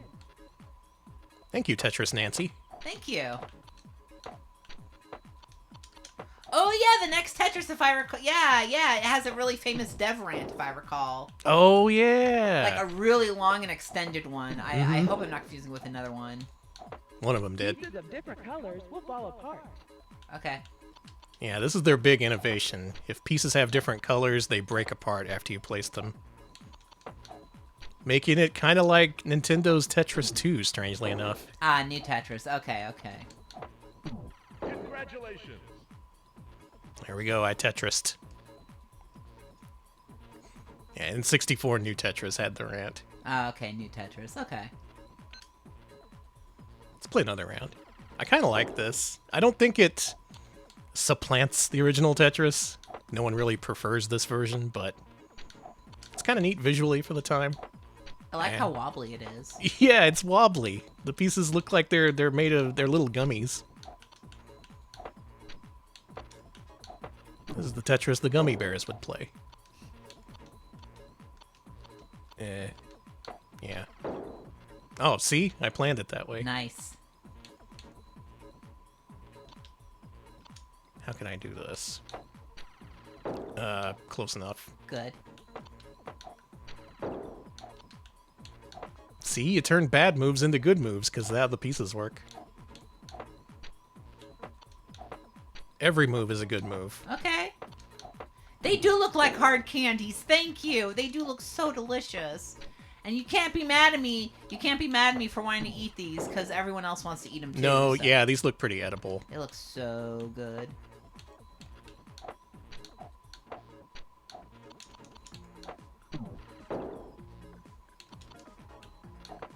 I bet a couple of people in chat had this back in the day. Make yourselves known if you did. Mm-hmm. This isn't a super common game on the level of Frogger, but you do often see it in used game shops, just because it's Tetris and they made 1 million copies of it. But also there's not much else to show off because it's Tetris. So let's move on. As we move to the second half of their 1999 lineup, some stuff was going on in the background at Hasbro Interactive. Oh, really? Yeah, a couple of things. So you remember how they bought Microprose for $70 million and Avalon Hill for $6 million? Uh-huh. They saw, I guess the corporate execs, the people high up, they saw blood in the water and they were like, we are going to capitalize on this. We are going to make Hasbro Interactive the biggest game developer in the world, not just the third biggest. But in 1999, Hasbro Interactive lost $74 million on revenues of $237 million. They lost a growth of 20% over the previous year. So, who did they bring in to fix things? That's right. The only person who could possibly fix this situation. The former Quaker State Oil CEO. Oh, okay. He was brought on board at Hasbro Interactive specifically to bring Hasbro as a company toward a $1 billion valuation. That is not a typo. That is not a misspeak. They wanted to be a $1 billion company. So what he did with Hasbro Interactive is he pushed for tight development and revenue milestones, pretty much hounding the developers to be like, hey, you got to meet these milestones. It's real important. We got to be a $1 billion company. Around this time, he also started purchasing random things like the Formula One license. What? He toyed with the idea of buying Electronic Arts. Can you imagine how insane that is? Like, they're not as big back then as they are nowadays, but the idea of Hasbro Interactive absorbing Electronic Arts is pretty funny. It is. So what led them to this? This small upstart studio that just happened to make a profit of like $20 million a year starting out. Then it became a $70 million profit. Well, Hasbro, the toy company, was also aiming to become big, and they were also kind of really pushing for their interactive division to become just as big. Hasbro, the toy company, in 1999, check this shit out. They bought Galoob for $220 million. That is the Micro Machines company. Yeah. They were floundering and they saw an opportunity. Just go ahead and spend $220 million on this other toy company. Buy them up. We need more toy manufacturing monopolies, I suppose. Maybe they took inspiration from the PS1 monopoly. They also bought that year Wizards of the Coast for $325 million. Oh, jeez. So already between those two purchases, that's $500 million. They intended to make their billion-dollar valuation just through purchases, apparently. Around this time, they also spent another $325 million on the rights to produce Pokemon toys, including this one here. I had a lot of the Pokemon toys. Do you remember when they brought over like the talking Pokemon toys? I do. Do you remember when they brought over the talking Meowth and they didn't translate it and they said he speaks gibberish and it was Japanese? This was apparently a money-losing venture for them somehow. Despite Pokemon being huge, I guess they insisted on making toys of like the minor characters from the TV show. I mean, I want a James of Team Rocket figure, but do other kids? I think the other kids just want a Pikachu. They want a Psyduck. Mm-hmm. Whatever. They probably saw it as a license to print money, Pokemon being as popular as it was. The other pillar of their toy line empire at this point was Furby. I love you, Furby. I'm still a Furby freak for life. This little guy, Furbies crested in popularity in 1998, and they dropped off in a huge, huge way in 1999. Oh, they sure did. You can get them all at thrift stores for very At this cheap. point, they were making all kinds of Furby spin-offs and different toys, like smaller Furbies, more sick and twisted Furbies who told swears. No, I don't think they did that. No, that was just me. And the other major thing that they invested in as far as toys were concerned is they brought the rights to produce this thing. They bought the exclusive toy rights to Star Wars: The Phantom Menace. And the first thing they did was make this gigantic, lovingly detailed Jar Jar Binks figure. So that's what the toy company was like at the time. They saw Pokemon, they saw Star Wars, they thought, man, license to print money. We're going to buy the rights to this and just rake in the cash. Furby, that thing is never going to die off in popularity. That will always be an incredibly popular thing among all children. Mm-hmm. We all love this. Interesting thing, the one good thing they did around this time, Hasbro Interactive did, is they licensed around a dozen Namco properties for future remakes. They saw what happened with Frogger and to a lesser extent Missile Command and things. And they bought the rights to produce future remakes of Pac-Man, Ms. Pac-Man, Dig Dug, Galaga, Galaxian, and Pole Position. I want to see this Pole Position remake that they had in development. Same. I don't know if it ever got started, but yeah, at least a dozen Namco properties. They had brought just the rights to distribute games based on them. And before certain things happened by the end of the year, their next Namco remake they were going to produce in collaboration with Namco was a game called Pac-Man World, which I don't know if you're familiar, but it's at least on par with the success of Frogger. Pac-Man World was gigantic. It was massive. Reprinted multiple times. They were also going to do Miss Pac-Man Maze Madness, which was also passed back to Namco after future events. What future events were those? Well, let's finish up their 1999 lineup before we get to that. Let's go with another retro remake. This gravy train will never stop running. Let's go with Pong, the next level. Pong, huh? Boy, things sure are great in 1999. A new Star Wars is coming out. Everyone's going to buy our toys. I mean, the new Star Wars is just a license to print money. I mean, and everyone's going to want a Jar Jar. Mm-hmm. It was probably difficult to foresee the reception to Phantom Menace in particular, but it was a money-losing venture at the end. It was, unfortunately. But here we are with Hasbro Interactive, who in comparison to their huge $300 million purchases of Wizard of the Coast and Pokemon, this is just like a little project.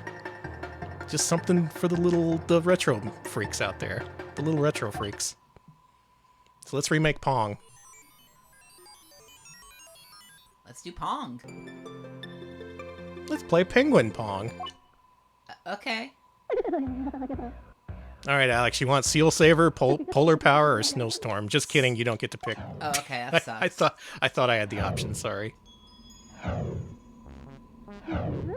Got this at Walmart for $5 in 2001. That seems appropriate. This is a good $5 game. I don't know if I would pay full retail price for this.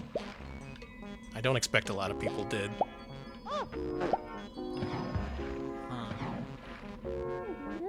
So it's like Pong, but when you hit the penguins, they poop out more balls. Okay. That's Pong. Yeah, that's Pong. Your aunt had this. This is a very ant game.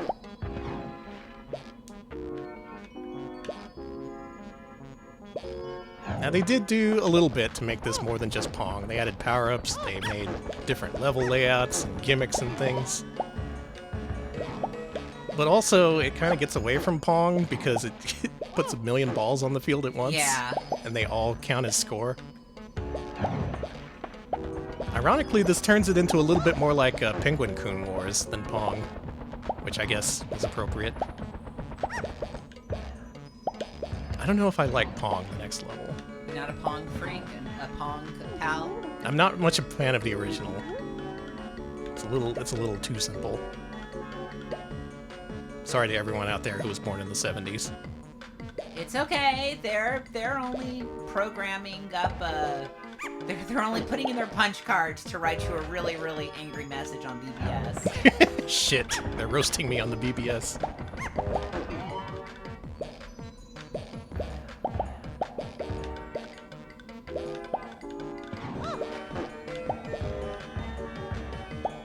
I think I got this guy. Okay. Shit. Shit, I couldn't defend against both of those. Sorry, honey. Get my ass kicked at Penguin Pong.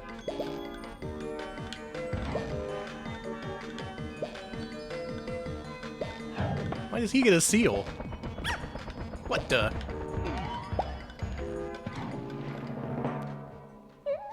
Thanks, Seal. Seal couldn't do shit. Showed up just in time to mock my loss. Thanks a lot.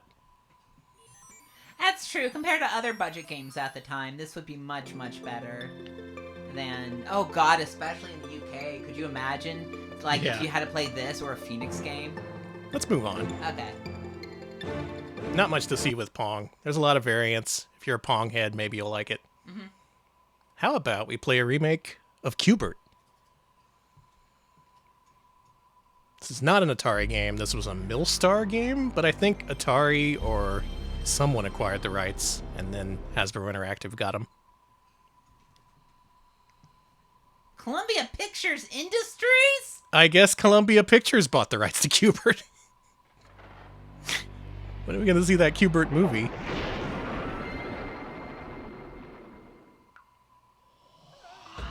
Oh, right, they were Gottlieb. Oh, okay. Yeah. q-bert is, you may remember q-bert from being the babe from Pixels. Yeah. Yeah, it wasn't Adam Sandler who kissed him. It was Josh Gad. Didn't q-bert get pregnant at the end of that movie? Yes. Yeah. So if you want to see an Mpreg q-bert, I really do recommend Pixels.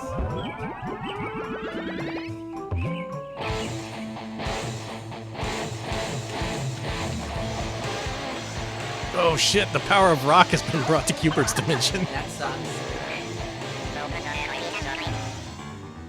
Yeah, if you didn't know about Impreg q-bert, I'm sorry you had to find out this way. Yeah, q-bert gives birth on the silver screen. Yeah, live birth.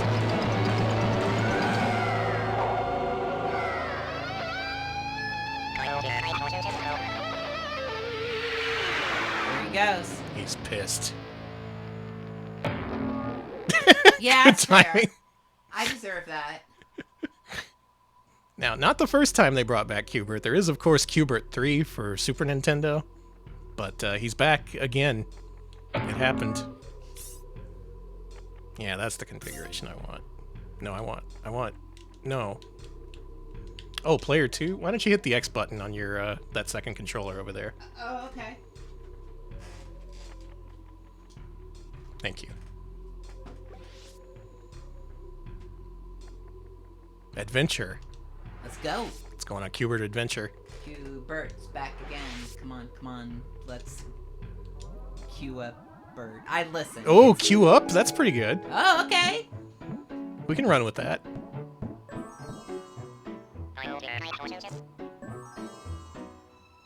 It's just really funny to see these kind of obviously low-budget games being made. And the Quaker Oil CEO just browbeating these developers, being like, oh, this $1 million game has to succeed. You have to do these milestones. And also, I'm buying Wizards of the Coast for $300 million. These guys were just doing their best. They had no idea their parent company was just gobbling things up. Like q-bert gobbles up, wait, he doesn't gobble. Q-bert doesn't gobble shit, honey. Who am I thinking of? Oh, Pac-Man. That other guy. Famous gobbler Pac-Man. He's a famous goblin. Let's change the cubes. Let's die. Can I rotate this or no? Oh, these controls are actually kind of bothersome. Oh, that's no good. It's my fault. You killed him. Who's a fan of this q-bert? Josh Gad. Oh, yeah, well... Outside of people who have actively had sex with q-bert, who's a fan of this? We got some q-bert fans. Q-bert is adorable. I do like q-bert. He's a cute little guy. I don't like the q-bert cartoon, though. He's kind of a wiener in it. I remember that, yeah. He tries to put on a leather jacket at one point to look cool, but... Yeah, isn't he a nerd, like, famously? Or am I thinking of the Frogger cartoon? Maybe. Well, you can watch all of Saturday Supercade and tell me. That guy just spawned on top of me. Come on. Actually, should I do a full watch through of Saturday Supercade, or would I hate myself after? I say go for it. Okay. I hate the guy who changes the blog. They're already bringing in that guy. This is level 1. What did I miss? There's one right there. Oh, I see. No, Coily! Snaked, yeah. And they changed the freaking blocks on the other side of the... q-bert's life sucks. It's been a hard life. Especially when I keep pushing the wrong direction. He's dying. Oh no, is there a death FMV? Okay, good.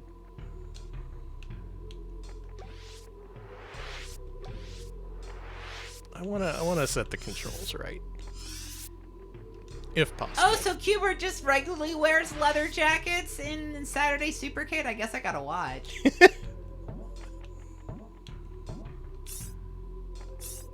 Oh no, we have never streamed Saturday Supercade.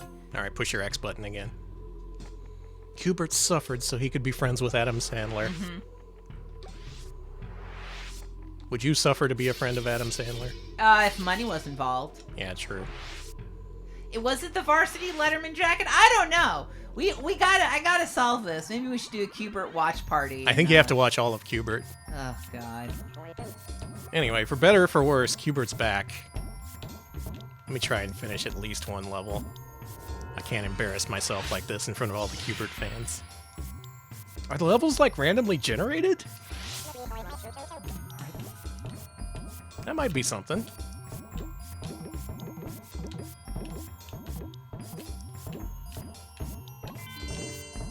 There's a certain rhythm to q-bert.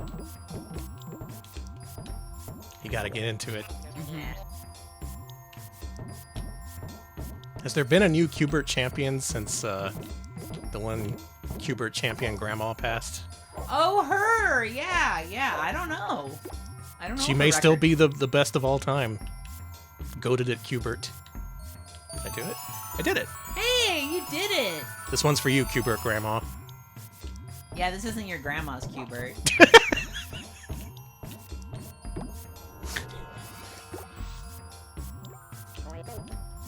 Oh, I see. This is like a hub world. Okay, alright. Getting fancy with this. So maybe there's something to this. q-bert for PS1. It is a retro revival you can play, starring the famous q-bert. Now you'll remember, of course, Hasbro has many board games to adapt to mini consoles, or adapt if I were to say that normally. One such game is Scrabble. Look, I can't hype up Scrabble. It's Scrabble! We got tiles, we got words. Here's a really funny thing about Scrabble. The US version of this game is like 9 megabytes, the ISO.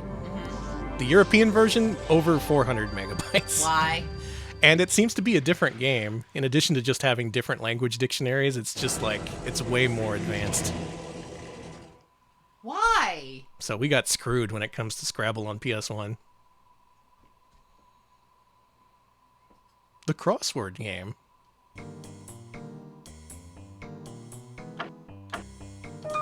Yeah, this is extremely bare-bones Scrabble.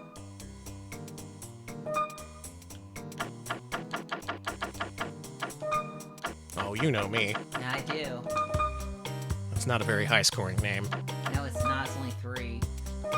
Should have been like Xenia.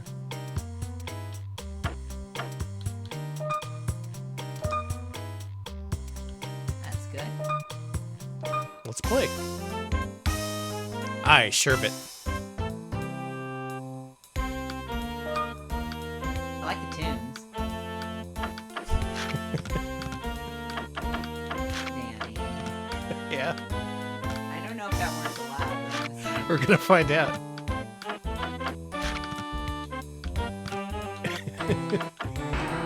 What? Come on! What else am I gonna make with this hand you gave me? How about this? Oh. Yeah, that would have worked. Alright, Maven, what you... Oh, sure. Go for the family-friendly option. Shit is a word! Spurt! Ooh, you should spell this. Yeah? Yeah, H there will give you 2. And H is a high-scoring word, yeah. And then the T there. Oh shit, Alex is onto something. I played a little Words with Friends. Sit on this. Is what I would say if I were playing the game with another person. Your score is way ahead. Maven can beat it. Oh, shirt! Damn, that would have been better. Meats, I'm eh? done. No, that's not real. That's a real word.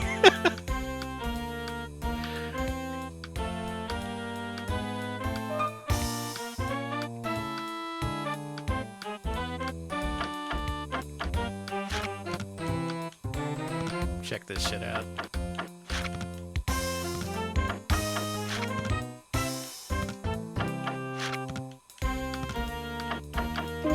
Birds? Bam, got him. Oh, I should have gone with bum.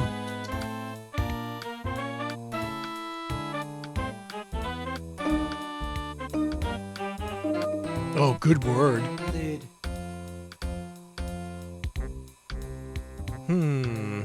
How can I incorporate the letter J into this?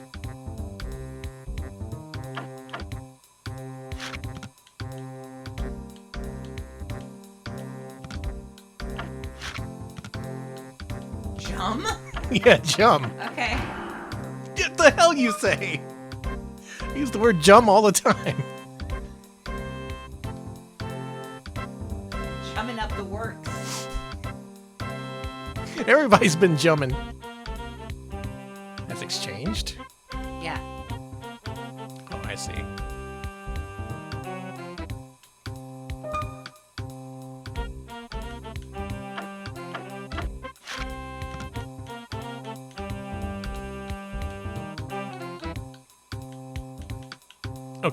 Okay, hang on.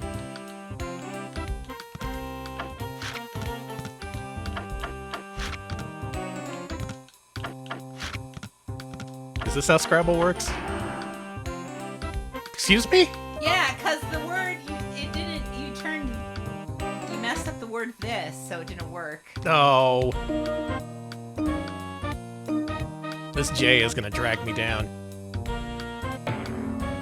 Journin.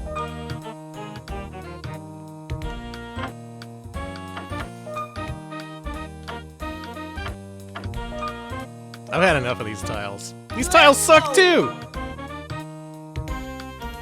Alright, Maven, what you got? Oh, the blank one's a wild card! I didn't realize! God! Ah!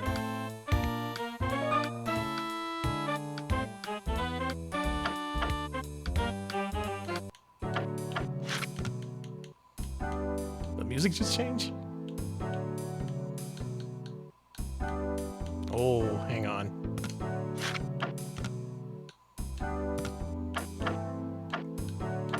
What word is boo? It's nude. No, boo. I need to form words with all the letters? Yeah. Oh, that's stupid. I hate this. I'm flipping over the board. Okay. Scrabble for PS1. Try playing it with someone who knows the rules of Scrabble if you can. And finally, in 1999, their final release of the year and the final release of the millennium, Worms Armageddon. I've played this. Yeah, that's how crosswords and Scrabble works. You just put the letters wherever you want and make whatever words you want. Apparently, I've been misinformed. Yeah, this is a good one, apparently. Yes, it's good. And since they owned Microprose, now they can publish it. I'm gonna be right back. Okay. Alright, Worms, you do your thing. They're branding the worms! Yeah, it's fine. They're No! sturdy. What? Don't brand your worms!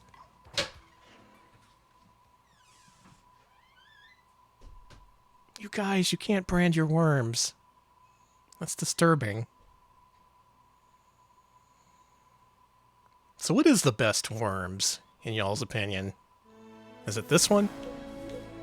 Oh! That's, yeah, this is the basis for all those emotes that Blues did for, like, yeah, her and Holly. I see. Worms Origins. Armageddon's the best one. This one's everyone's favorite. Well, hell. They updated the PC version a few years ago to work on Steam. Well, hell. I gotta get some Worms on. I've never actually played Worms with other people. I just play it every so often on this stream.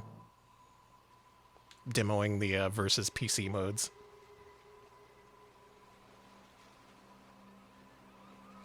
I'm waiting on the computer worm. Worms. Hey, welcome back. We're waiting on the computer to make its move. Oh god, sorry. He has chosen to waddle to the right.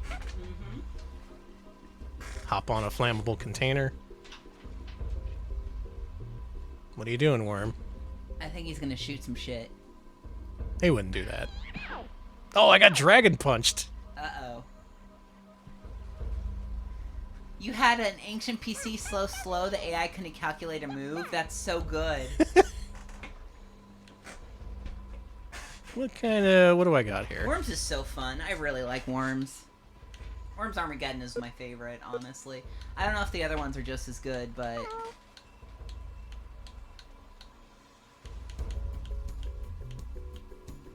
Do I got, like, mortars or something? There we go, alright. I'm just gonna, you know... Oops. Well... I thought it would pop up a power meter for the mortars, but apparently it just launches at maximum. Yeah, take that. You're gonna have to think about that one. Speed it up here. No! No! You got blown up.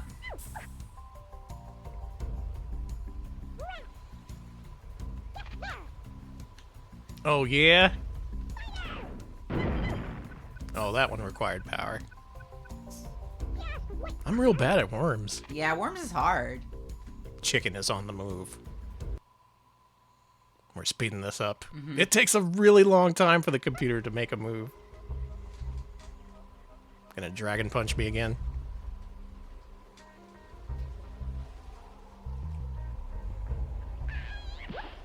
Yeah. You're gonna die, I think. That could be the end of that worm. No. Now, this is not the first Worms game on PS1. There was a year one release in a long box and everything. That was by Ocean. And it was actually one of the 2 Ocean games that were published in the US. They mostly focused on the UK market.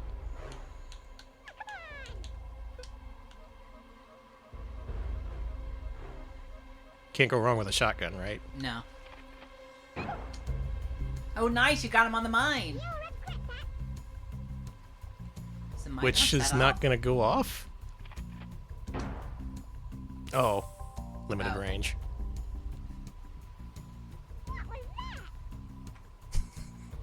Look, it's my first day on the job. The mine was a dud. They can be duds? Yeah. Don't do it.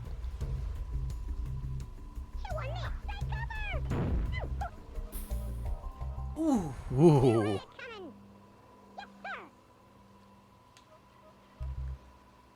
What if I just kept it simple with, like, a regular-ass bazooka shot? Seeing the chicken is on top of a flammable container. Yeah. Like, what if I were to just, like... Yeah.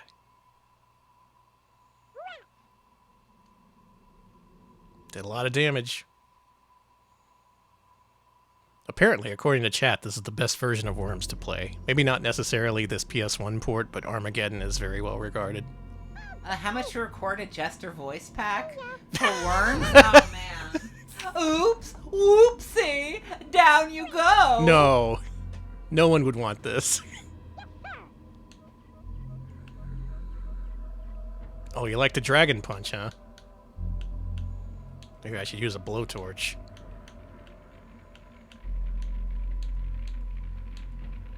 Dragon Ball? Alright. I think they're dead. They're gonna blow up. And that's gonna hurt the other guy. Yeah! No, drowns too!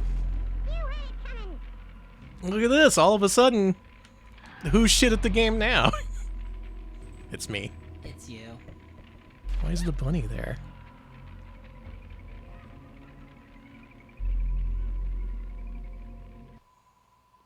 Yeah, speed that shit up. What's he cooking? Oh, real creative.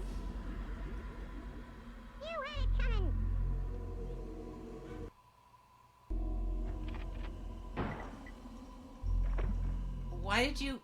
Why did he do that? Why is there a witch in the background?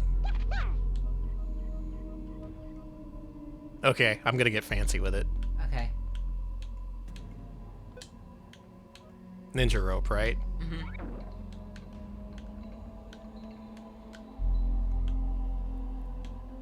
Huh. Oops. Well. That was pretty good.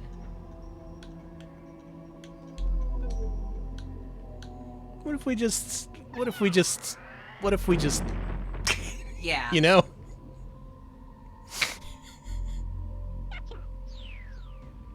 All the Worms fans are incensed that I won that round.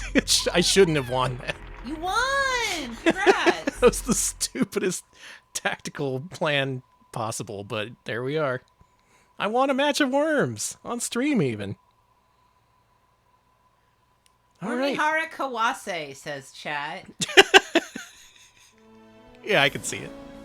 So there's their 1999 lineup. Centipede, Glover, Missile Command, Next Tetris, Pong, q-bert, Scrabble, and Worms Armageddon. Pretty good lineup. A lot of retro revivals, some well-known brands like Tetris. Got Worms in there. Pretty much everything you could want. Fun for the whole family. This is, however, following up on a whole lot of purchases made by Hasbro. There is, of course, the Wizards of the Coast purchase, the Pokemon Toys brand purchase. And in 2000, some shit went down. Okay, what happened? Some real shit happened. Hasbro, they had this gaming portal, right? It was called games.com. Do you know what happened to the .com bubble? Oh! Uh-oh. Yeah, the .com bubble bust. It went busto. And suddenly games.com, which was bringing in a lot of revenue for them, was suddenly entirely worthless. So, once again, the attention was turned to Hasbro Interactive to try and turn things around. Them being just a plucky little studio, how could they make up this much money being lost by Hasbro Interactive? Well, if whoever was going to turn him around, it wasn't going to be the Quaker Oil guy, because he took off in a golden parachute. And he went back to his true love, selling petroleum products. He went to the Dial Corporation. Okay. Halfway through the year, in 2000, Hasbro's stock price dropped from $37 to $11. That is less than 1/3 of what it once was. In stock market terminology, that gave them junk status, that being very risky investments. People suddenly didn't want any of this Hasbro. They lost a whole lot of money on all these investments that didn't pay off. And who got caught in the crossfire? Of course it was Hasbro Interactive. Of course. By the way, this is the first time in more than 2 decades Hasbro recorded a loss, and it was a huge, huge loss. So suddenly they're in panic mode. They want to try and salvage what they can, and they were bad at it and didn't end up doing that. Here's a quote from Wikipedia. With several game projects underway and dozens of new employees, many of whom just moved to work for the company, Hasbro Interactive shut down several studios in a cost-cutting move. They also shut down the former Microprose offices. Oh, boo. So all that PC revenue they were bringing in from Microprose, nope, had to sell that off. All those studios they started off in order to make Atari and Namco remakes. If you were in the middle of moving across the country, sorry, you don't have a job now. They just immediately shut down these studios trying to staunch their losses. And here we go. With those prospects in mind, we enter the year 2000. Can Hasbro Interactive turn it around? Let's see. The game to do it, if it's going to be any of them, will be Action Man, Operation Extreme. Yeah.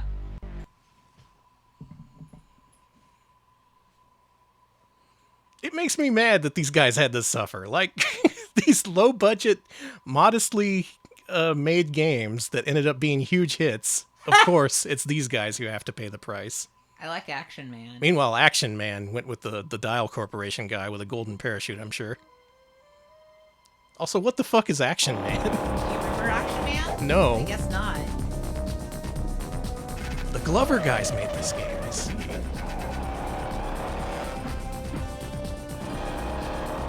Were there a lot of Action Man games? I think there was at least a couple. Yeah, Action Man is like a G.I. Joe style doll. You know what I mean? Yeah. He's With all joints. action. He's a doll for boys. He's got the Kung Fu grip.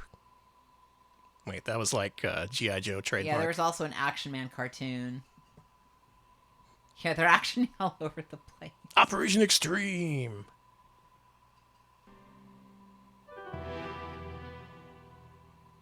Ooh, is this his apartment? I like his apartment. He's living nice. I like his sound system. I like his TV. He's got a flat screen. Did you notice? Was that the catchphrase, amp it up, Action Man?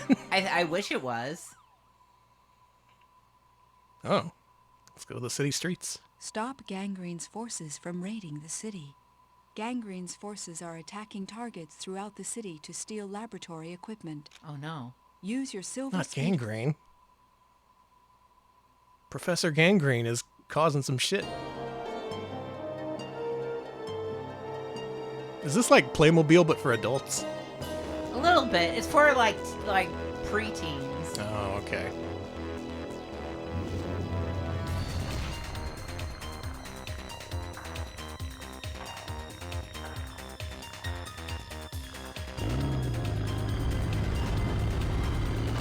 Yeah, Gangrene, the guy that killed Willie Beamish and kept him from performing at the Nintari Championships. Crackdown, but for kids. It kind of looks like that. Action Man. Professor Gangrene's Action forces, Man. led by his assistant Toxica, I are bet attacking Toxica's cool. I targets want to see throughout more the of city. her. They are stealing laboratory equipment. Stop them before they cause any further damage. I'll track their vehicles on my radar and put Gangrene's forces out of action for A good. talking action man. Where you push a button on his belt, he goes from speaking to shouting. Don't try and Yeah, stop my he also men or I will belched. Cool. destroy I you. love toys that scream. You have been warned. Then you'd love a Furby with dying batteries. Protect the city from Gangrene's forces. Let's do it. Let's get some action. Oh, it's Whoa. Whoa. What the hell kind of game is this? It's a GTA-like? I was gonna say it's GTA.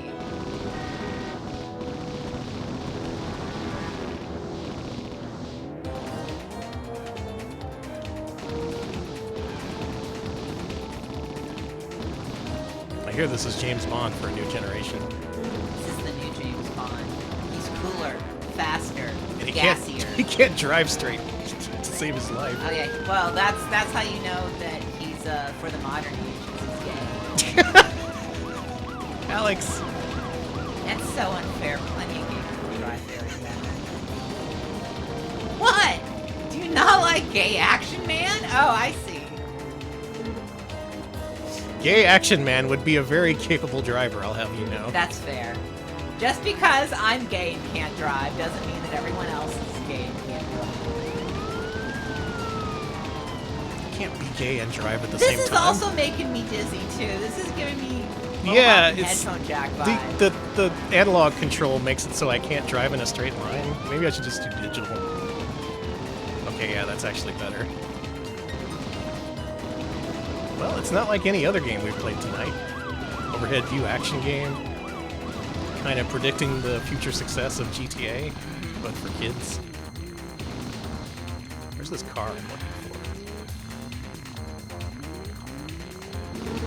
for? Oh, don't make it so I can enter a fenced-in area and not exit. What's wrong with you? There you go. I'm in a car. I want to destroy everything.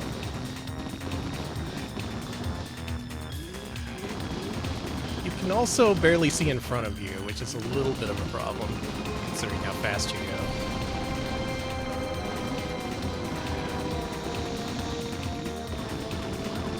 Anyone played any other Action Man games? What are those? Are they anything like this? It was a Game Boy one, yeah. Okay, I do remember the live action segments of Action Man. There was live action parts? Well, in the show, yeah, there was one of the shows that featured a live action Action Man. There were multiple Action Man shows. They really believed in Protect Action the Man. city from Gangrene's forces. I did it. I gotta get this guy now. And by this guy, I mean Icon. It's Action Man for GameCube, Action Man for PS. There's so much action. We gotta get 13 of these? Well, that's enough of Action Man, Operation Extreme. It was pretty extreme until it set you on a doodad hunt. That was okay. It's an alright game. Good news, another Atari property is back from the dead and ready to rock, I guess. Woo. Let's play Breakout. Hey, Breakout has a lot of Red Book audio. Yeah, I noticed that looking at the ISO. Many Red Book audio tracks. I hear this game is fucking insane. Can anyone confirm this? I like the dragon. I'm already in. Who was it who played through recently? I think it was Swirl Drop. They were raving about it, being like, man, this game is nuts.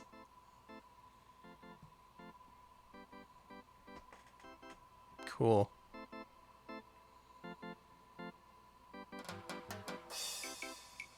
Watch the FMVs, alright. Okay.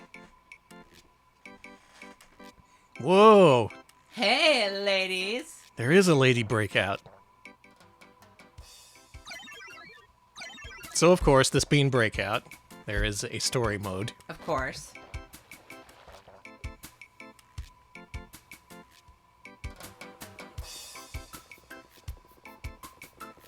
Oh no, it's in the water. What's with America Breakout?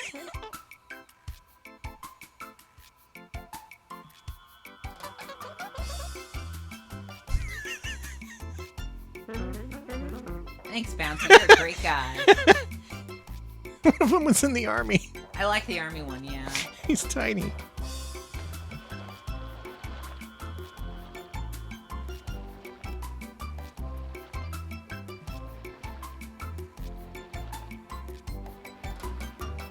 I didn't actually watch this intro. I did play a little bit of it before the show. They died. Well, uh-oh, it's Batniks. Oh no.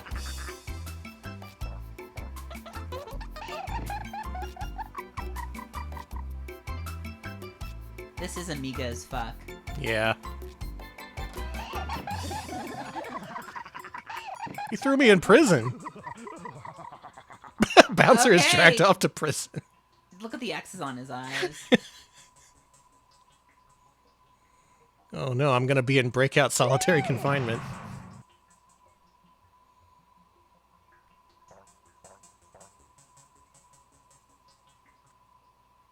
Yeah, at this point comes the world's longest and most unnecessary tutorial. So Alex, why don't you push F7? I went ahead and made a save state that's past Oh, this. thank God. One? Actually, I think this is good. Oh, yeah, there you go. Yeah, we're just gonna skip past the tutorial that tells you to hit the ball with your bat and get right to the gameplay. So this is unique. Instead of the Breakout you know and love, this one takes place in Bat Prison.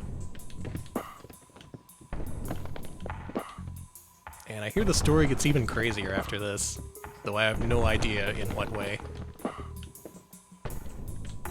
There's things you can do. You can angle your bat, actually, to make the ball actually go where you want it to go. That's pretty nice. It is nice. Like, you can do different shapes. Oh. Oh, you died. Go from novice to amateur. Moving up in the world.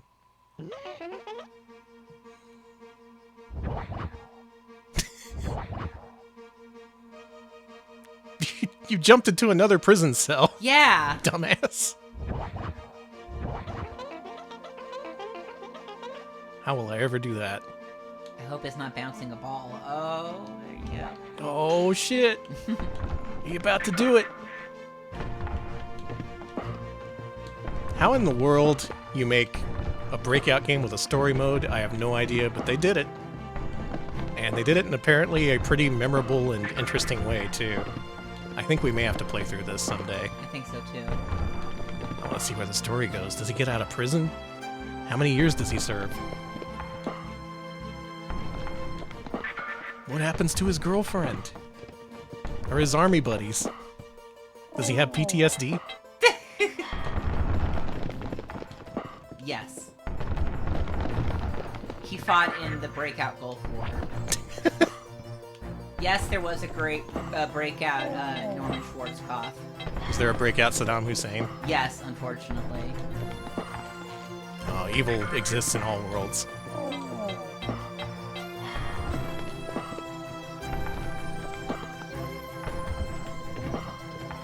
Around this time, Taito also redid their Arkanoid series. It was Arkanoid 2000, I think it was, in arcades and on PS1. That game's pretty good. It doesn't have a story mode, though. Which is weird, because Arkanoid was the one that had story to begin with. You were fighting against the battleship Doe. Yeah, yeah. Maybe that's where they got inspiration for this.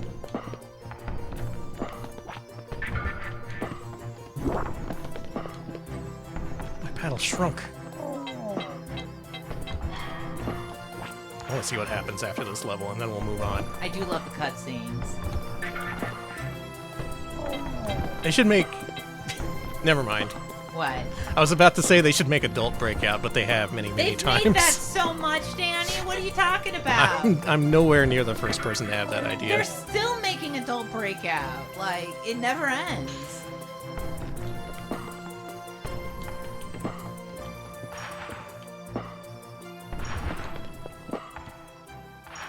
Do you think, at the end, do you break down the Berlin Wall? I hope so. Is that what actually happened? Do you remember the episode of the Chipmunks about them breaking down the Berlin Wall? Yeah. I'm so glad I'm not the only one who remembers that. Thanks, Alvin. You did it, Alvin. I'm free. I've become a challenger.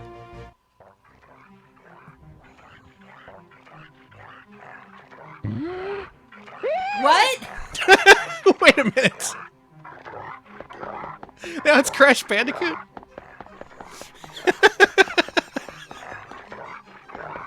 All right, I'm starting to see how this becomes unhinged. Help. This is so weird.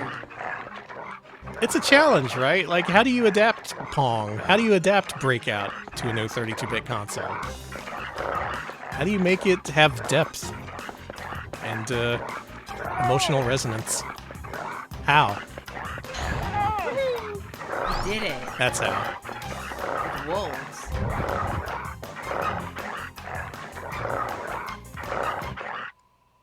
Oh yeah, that's right. Wild Woody is back in a porno kart racer. Yeah, I heard about that. Is it officially licensed? Somehow a real thing I said that wasn't just me blatantly lying. That's cool. That's Breakout. Yeah. What? How do we end up in Egypt? Don't worry about it. You're fine. I think we took a wrong turn somewhere. We gotta break down the pyramids, but why?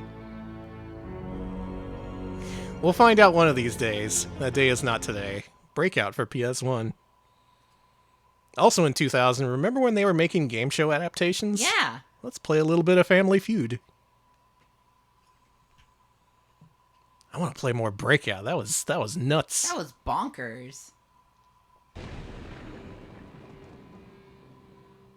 Was that a new logo? Yeah. Is it scarier? I think so, because it blasts you. Yeah. I'm sick of Artec. I shouldn't be, but they're... But they make all the game show games. We played this before as well. It's the this one! It's the one with Louis Anderson. Oh, this one's great. Yeah. That brief period of time where Louis Anderson was the host of the Family Feud. Louis returns to the Retro Pals stream. Rest in peace. Hi, welcome to the Family Feud. You can go directly backstage and prepare for the show. I'm ready. Backstage. We're not getting into this. I'm just going to use a pre-built family. Last time I put a family of VTubers against a family of theme park enthusiasts. I remember that, yeah. You can have the announcer describe them using various adjectives. I think I chose sick and twisted for the theme park family. There he is. He's beautiful. Did we ever get the bonus video of him dancing if you win Family Feud? I don't think we've ever won. Yeah, I don't think we have either. Oh, we got to give this a run back sometime. Yeah, I never watched Life with Louie because it seemed like it would piss me off. I enjoyed Life with Louie. Okay, maybe I should have seen it. Maine. And they describe themselves as well-dressed. Well-dressed. Popular. Let's hear it for them. I describe myself like that too. I am well-dressed and popular. Excited and body is how they describe Body? Body? I guess B-A-W-D-Y. Grandma? Give him a hand. Grandma, you about to say a swear? She's one of those cussing grannies from the 90s that were so popular. Oh yeah, the cussing grannies, the rapping grannies. Good time to be a granny. Two families will be playing for big money on the Family Feud. Yeah, naked grandma. And now, here's the host of Family Feud, Louis Anderson. Take it away, Louis. Louis! It's time for the feud. I've got the questions. You've got the answers. Let's have some fun. Let's have some fun. Let's have some fun. Scuba diver, but better. That's a classic task. Classic.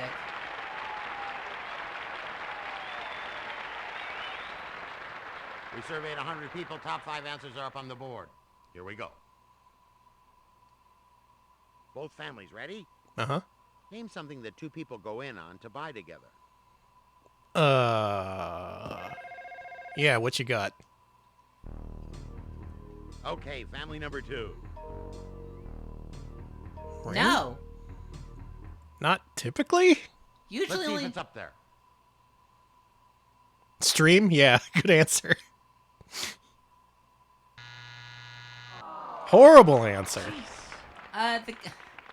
Good guess, but no, sorry. Family number 1, you try. I got this. You got this. Check it out. What do you think it is, family number 1? That's true. Couples do buy cars together. Is it there? Let's see. Pyramid schemes, good answer. I was gonna say house. What? Oh, well. We're just gonna throw away this prompt? No, that's not it. Okay, then. Let's try another survey. Oh, I guess so. We'll never know what the popular answers to that one was. Oh, Bored Ape NFTs, of course. Of course. What do we got? 100 people. Top 5 answers are up on the board. Here we go. Are you ready? Tell me something forest rangers use to find people lost in the wild. GPS? I guess I can't use GPS anymore. Your answer, family number 2. Yeah. I'm just gonna look at my compass to find this person. You never know what's going to be up there. Survey says...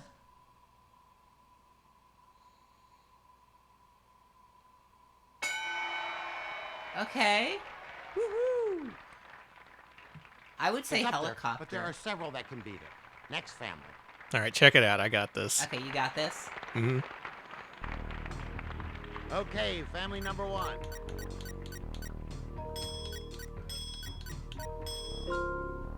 Okay, that's true. It's gonna be the answer one of these That questions. answer.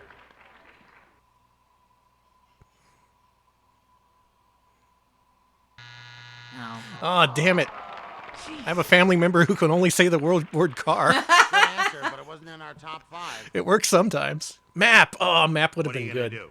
Play or pass? All right, then. Family number 1 will play. Oh, I'm screwed. Now, this game's neat because it does have a create a character feature, which is kind of nuts for PS1. Yeah. Unfortunately, the options they give you are very limited.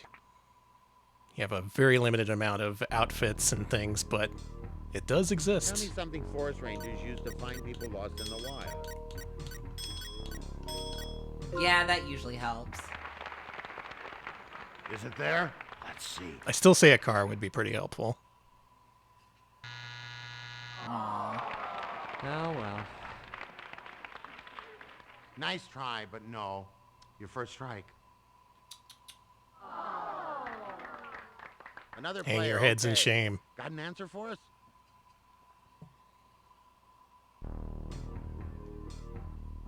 Tell me something forest rangers use to find people lost in the wild.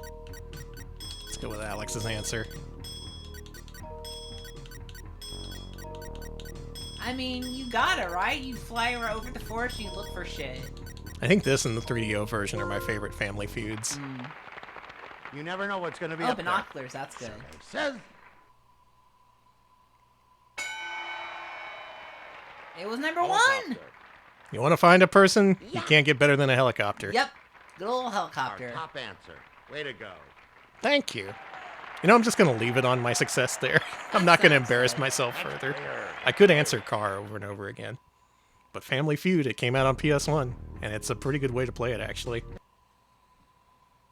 Let's move on to our next game, The Return of a Hero. A guy who pretty much entirely started the whole Hasbro Interactive thing, that pretty much kicked off their idea to become a billion-dollar company due to the success of one game. It's Frogger 2, Swampy's Revenge. Swampy, he's back, and he's Remember pissed. Swampy? Time for Frogger lore. Yeah, this has an intro story. Let's go ahead and watch that.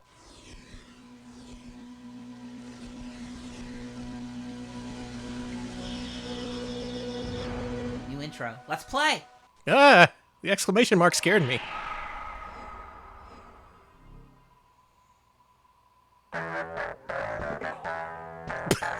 Uh-huh. That's me, that's me. Is that the titular Swampy? I think so. How many of these games have started with an amen break? A lot of them.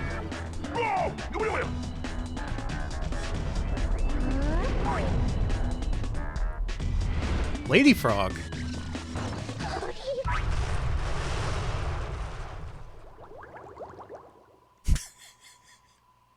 As far as subtitles go, that's a pretty good one. It is. He wishes to kill Frogger because he jumped on his back. Yeah, I could see that.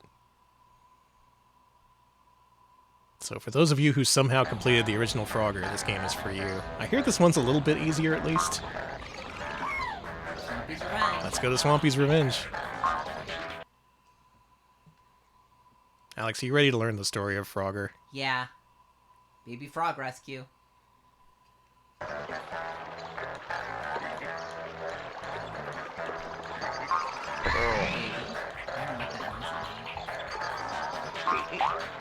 He has a double jump. New frog technique.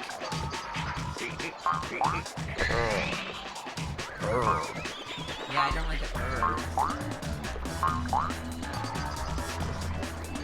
it. He should join the Budweiser frogs. He should. Those man, they keep bringing back a lot of things. They haven't brought back the Budweiser frogs, and I don't know why. Frogs are having a real moment. I really think they could do well if they brought them back. If they want to, like, court controversy, they could say the frogs are trans allies. They are, though. The chemicals in the water turned the freaking frogs gay. They did. Thank you, Thank you, Carmen, for the Budweiser frog bits. Thank you for the bits. All right, we saved our kids, and all is well. Okay, we're doing good.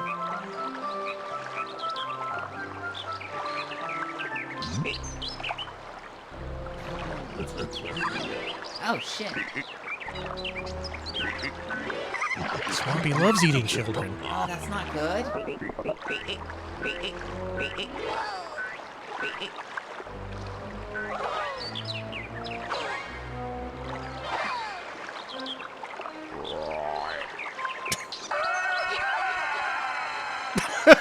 He screams?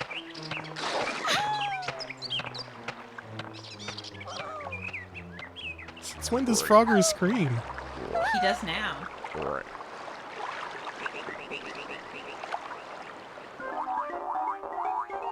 Well, time to go on another adventure. At least he doesn't talk yet. I'm glad he's not talking. I don't want to hear what he has to say. I'm sorry. Oh my god. What? What happens if you do this? Oh, why no! is this game so grisly? That's awful. Please don't die. It seems like it starts off actually pretty simply, considering it's the first level. It's nice they don't throw you into the meat grinder right away. Well, you kind of were thrown into a meat grinder. Actually, yeah, I'm wrong. I was provably wrong there.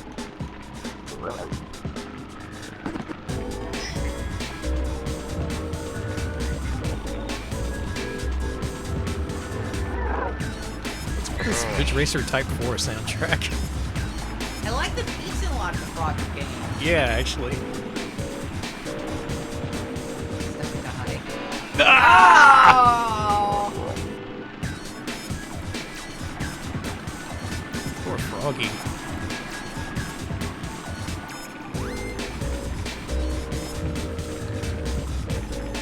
There was a time when all video games had this kind of soundtrack, and frankly, I miss it. We were onto something good with this, and we lost it.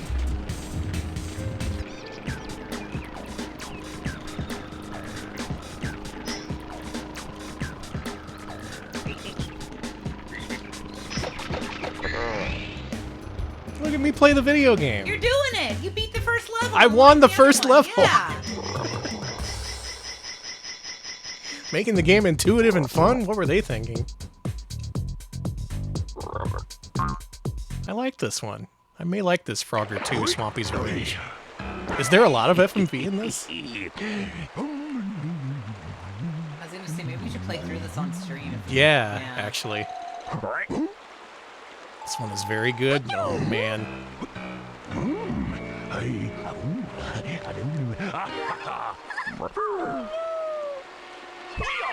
Oh, Jesus! He's just chucking them. He's chucking my children. I'm a chuckster.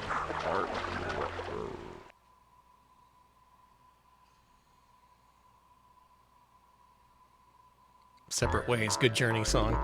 You play as Lady Frog? Alright, this game's sick.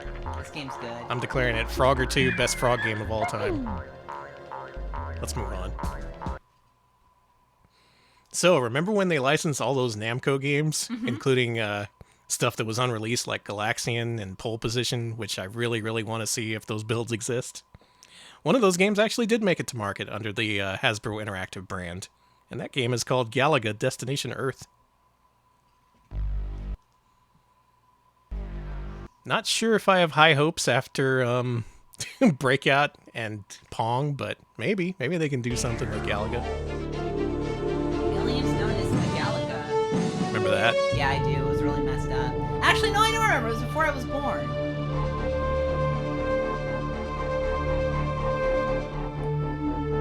There's a mixture of opinions on this. Some people say this is actually pretty cool, some say it's really bad. Let's find out.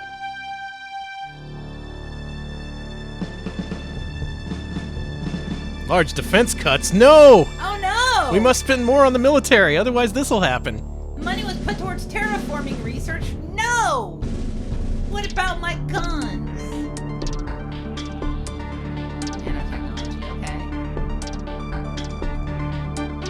Looks like that circuit board has a few bugs. Danny, that's my line.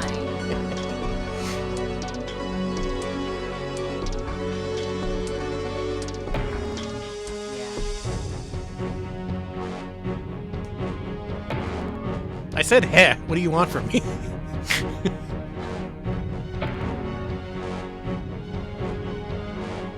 Oh yeah, I don't know if this follows Namco's official timeline. Apparently all these games are tied together. Xevious, Galaga, Dig Dug, Baraduke. Baraduke, really? Yeah. No, this is not canon. Okay. Aww.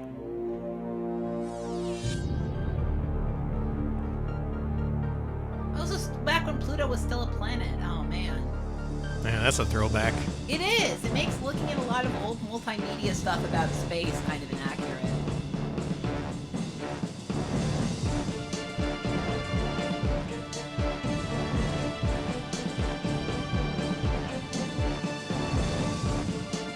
Checked out everything in the Galaxy Force timeline once in a stream. That's beautiful. Nice. You know, it's a shame that the Quaker Oil guy couldn't save this company. You know why he couldn't save it? Yeah. Too busy guzzling oil. Just absolutely slurping. He loves it. He needs it. Mm-hmm. He would just crack open a can and just chug a lug. Can't imagine that guy browbeating these poor developers over these like $1 million projects. Meanwhile, he drops $300 million on Pokemon toys. That should have been a big win for them. You would think. You would think. Oh, we gotta get the development milestone on the Galaga remake.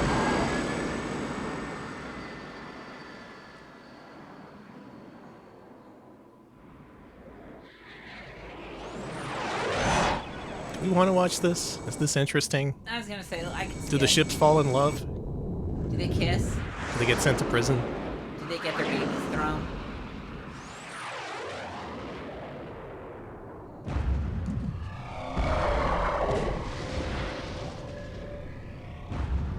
That's right, they bought Furby from Tiger Electronics. Yeah. I thought that was a Hasbro original, but no, you're totally no, right. they actually bought Tiger Electronics is the thing.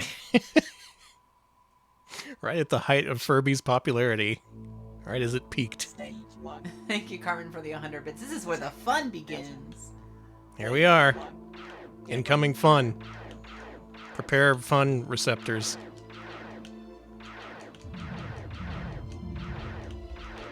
Well, it's definitely Galaga. So they own Game.com and Games.com. Beautiful. Yeah, yeah. That's synergy, baby. It's kind of disgusting. You shouldn't have that much synergy. You know, ironically, I think they were pursuing a monopoly. Hey. They didn't learn the right lessons from Rich Uncle Pennybags. The right lessons are do all your business from jail, so you don't have to go around the board. That's true. do. That's a lot of people. A lot of people do that. You know. Mm-hmm. That's you're in that mafia mindset. Yeah. Mafia grind set. Mm-hmm. So it's apparently like Gapless, the sequel to Galaga, in that you can use a tractor beam to take on enemy ships and make them your own. The fuck is this? Why are you making me do this? Did Galaga really need Star Fox style segments? Yeah, sure, okay.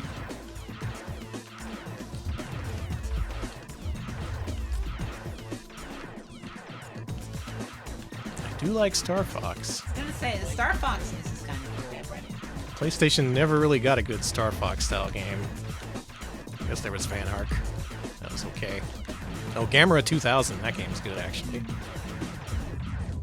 So never mind. I answered my own question.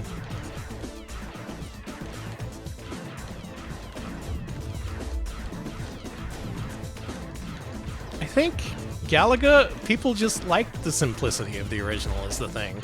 You're a ship. You can shoot 2 shots at once. There's aliens. You can double up your ships if you want to get really fancy. You don't really need much beyond that. People like the original arcade cabinet to the point where Namco officially made reproduction new cabinets for Galaga for the 20th anniversary. There's still a lot of those around.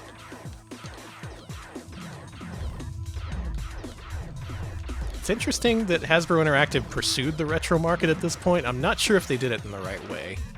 Though I'm also not sure of what they could have done differently either. It was an interesting thing to pursue, and obviously profitable, judging by the success of Frogger. Whoa, wait a minute! This is cool. Now it's a horror shmup? Horizontal? Can I get a vertical mode? There's a lot going on in this Galaga.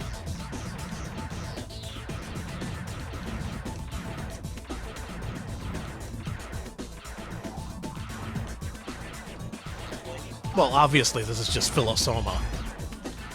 Yeah, I know what that is. Yeah, this is Zero Ranger. Oh, Zero Ranger is so good. This...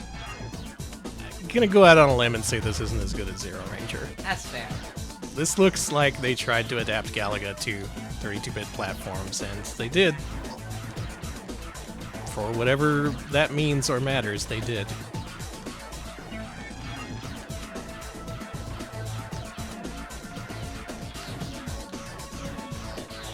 Could be okay. I'm like half and half on this game. I bet you there's some later level that'll really piss me off, but for now, I'm kind of liking this.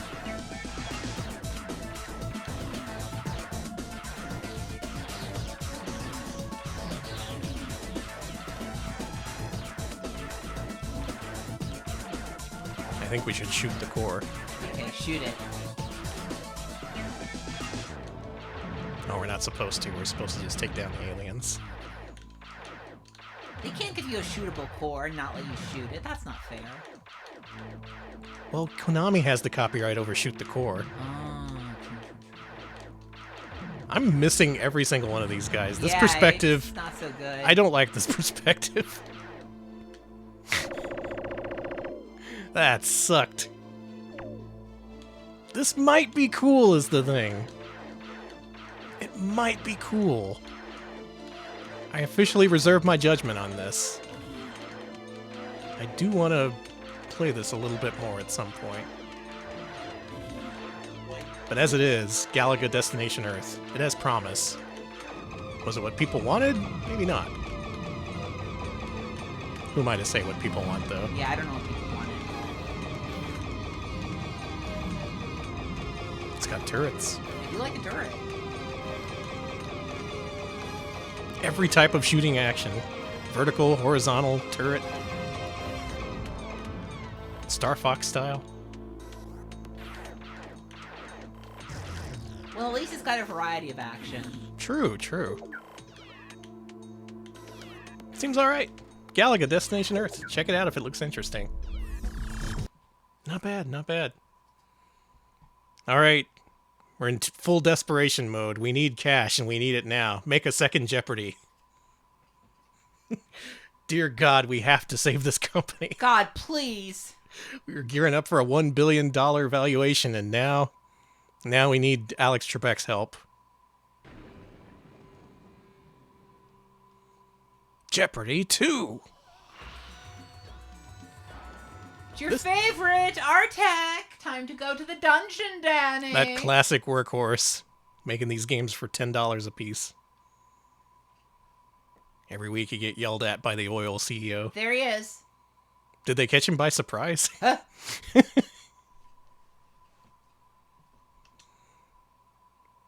This one, believe it or not, pretty neat game because of all the extras. Oh yeah, I remember this. In addition to the normal game, you also have a contestant exam. Not going to show that because it's literally just 50 questions in a row back to back, but it's neat that it's there. It's also behind the scenes. Who do we want to hear from, Alex? Dressing room. Oh, Alex is there. Oh, we caught Alex Trebek in the dressing room. Let's ask him question 4. Okay. What's a typical day like for you, Alex? Well, I come in early on tape day. We usually tape 2 days a week, and we'll do 3 weeks on, 1 week off, that kind of thing. I will start at about 8 o'clock in the morning going over the 5 games that we will be taping that day. I look at all of the material, all of the clues. If there are words that I'm not familiar with, I look them up in dictionaries. If there are foreign words, I ask our researchers to help me with those. Man, he was a real one. Other game show hosts wouldn't give a shit. They wouldn't look at a word they've never seen before and be like, what does this mean? I should look this up. What about the last question? I must win 1 game to unlock the final bonus video with Alex Trebek. Oh, no. Oh my god, there's unlockables. Well, alright, where else should we go? What do you think? Room, yeah. The director of Jeopardy, Kevin McCarthy. How long ago? Well? I mean, I started on this show so long ago. I was young when I started on this show, and that was 1984, the first year. I was the booth AD, and I edited the first season. Looks like they're running fucking NASA back there. They are! For a year, and then 1986 came It's all the back Hasbro Interactive logo, if you look at it. Oh, they're gonna have to sell all that. I didn't even listen to his answer. Let's do another one. Alex is the man. I am. He loves what he's doing. He's great with the contestants. He calms them down when they need calming down, and he gets them a little excited when they need to be excited. He's like an arbitrator out there. He's impartial, but he wants the show to be great every night. How many contestants did Alex Trebek have to calm down, quote unquote? That's kind of terrifying. A little bit. I want to hear from the writers.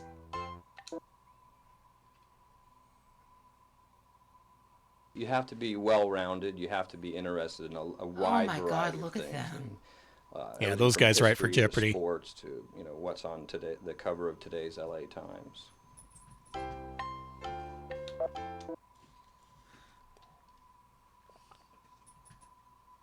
I think it was dead celebrities, but they wouldn't let me do that one. So, but we'll get that in one day. I hope you got that dead celebrities category that you always wanted. Let's look at the game really quickly. 1 player. Let's see if this is improved beyond the Jeopardy dungeon we saw before. I do like all the stuff you could learn. There you go. Uh-huh. Beautiful cursive, honey. Thank you. Thank you. From the Sony Pictures That's what my Studio. actual handwriting looks like, by the way. Mm-hmm. I write in cursive. Thank you, Johnny, and welcome everyone to another exciting game of Jeopardy. Not D, it says ass. Damn it. No one can read my handwriting. It's because no one reads cursive anymore. It's a lost art. Yeah, the Gen Zers don't know cursive, I don't think. Maybe you do. You can yell at me if you do know cursive and you're Gen Z. Can't even connect with the youth through the use of the word ass. What a shame. Honey. It's the children who are wrong. See if you like these first-round categories. What if I don't? Well, then you gotta quit the A game. world of knowledge. Crossword clues, B. U.S. presidents, where are they buried? Double talk. Carrying on. And our last category. Who played them on TV? Excuse me? Where are they buried? Player one, what'll it be? give me buried U.S. presidents for 100, Alex. Monticello. Oh, that's Thomas Jefferson. That's easy. Player one. Let's see if Alex is right.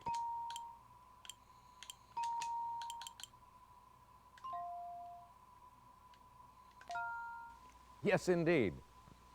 How about that? Yeah, that was easy. Double talk for 500, Alex. This Washington city, whose name means many waters, was known as Steptoville until 1859. Seattle. Okay. Player one.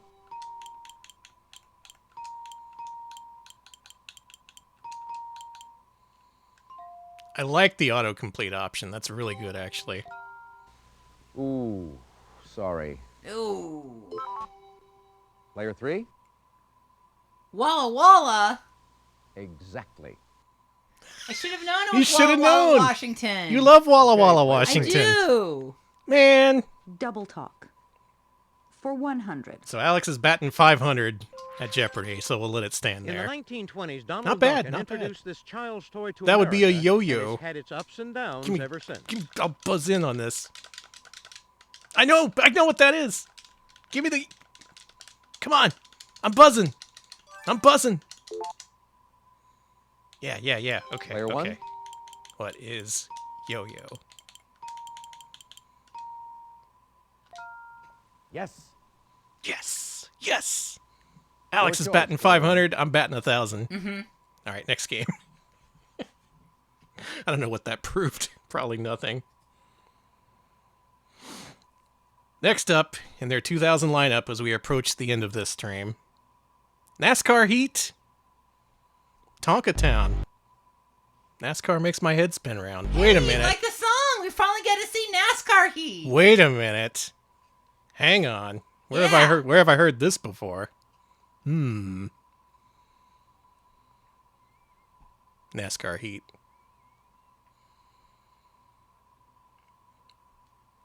Hi, I'm Alan Bestwood. Get ready to strap in. It's time for NASCAR Heat. NASCAR Heat! This game way louder than Jeopardy. Sorry about that. Oh, God, what are they doing? How's that? How's that? Who's Say, Dr. how's that? Cowboy? I missed that. That was petty. Oh. And you know what? I forgot what I was going to say. This is the intro video, guys. Get it together. A king here can do it better.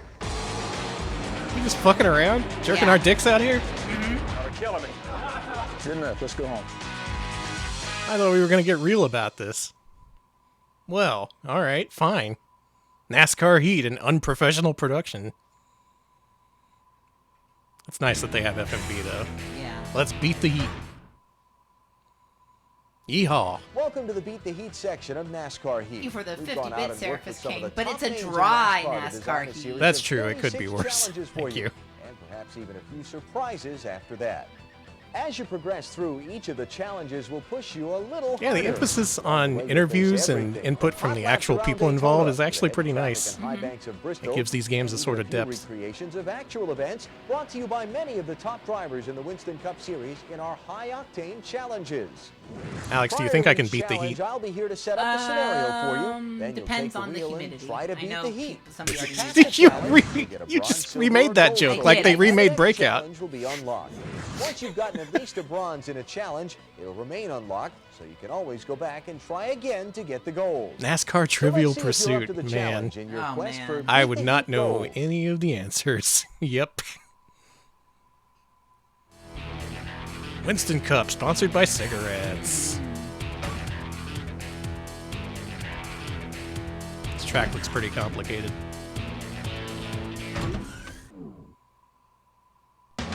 Your first Beat the Heat challenge will test your skill at navigating turns 3 and 4 at the World Center of Racing, Daytona International Speedway. You won't have any traffic to contend with. Yeah, yo, joke royalties now. I In order do, to sorry. beat the Heat, let's take a look at what it'll take to master this first challenge.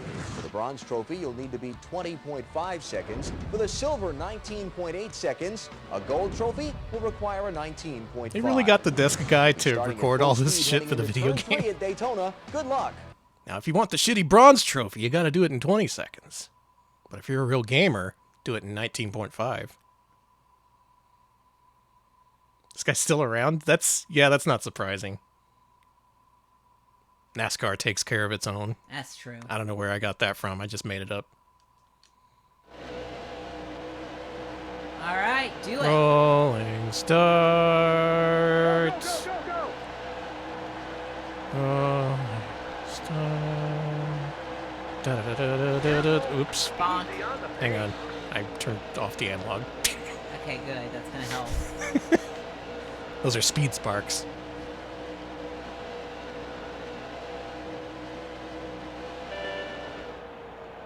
Wow. A thrilling race was had by all. Woo! Yeah, you liking Yeah, that the pop pop-in? in. Yeah. Oh, I didn't qualify. What? Hang Well, on. that's NASCAR Heat. No. I could definitely do this. I just need a working analog stick. Chat, place your bets on me this time. I won't let you down. I can actually turn left this time. Has anyone thought to go down here on the little path? Am I being a NASCAR innovator? I think you are.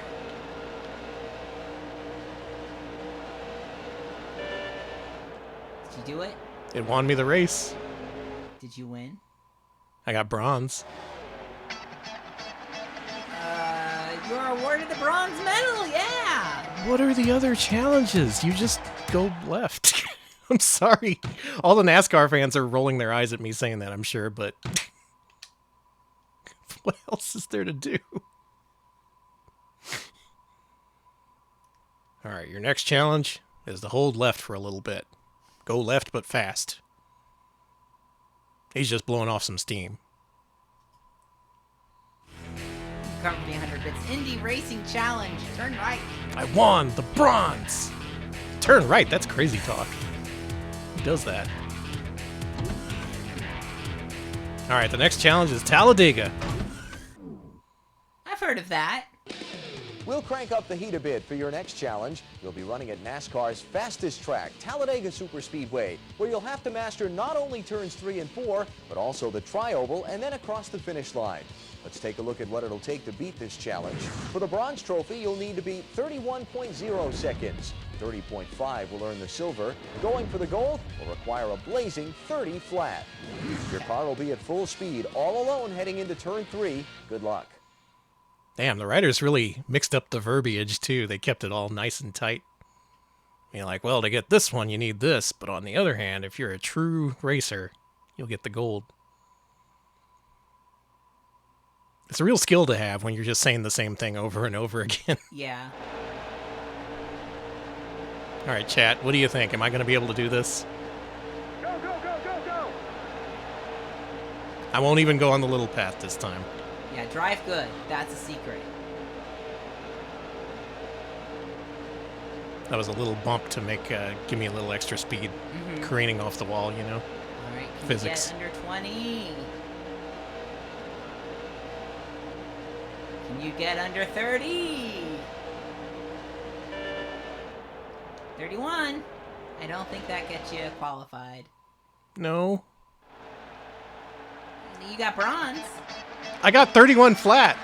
That's bronze. That's bronze. I passed. You passed. I'm sorry for doubting you. I'm sure there's more to this game than just this, but the heat mode being just you turn left a couple of times and 30 seconds later the challenge is over is pretty funny. Yeah, the PlayStation 3 classic Talladega Nights. Yeah. I remember that. Well, I'm sure there's more of these challenges, but you get the idea. You're in a car, you turn left. Sometimes there's other cars. I wouldn't know. We didn't see them. Maybe this is a NASCAR solo challenge. That would be innovative. Let's go to our next game.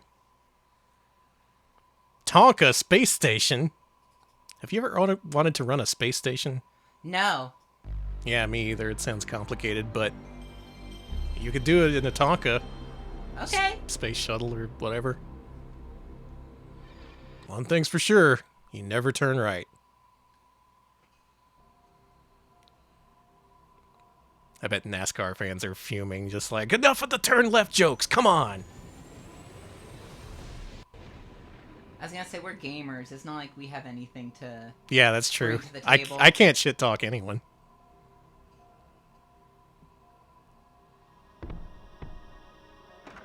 What?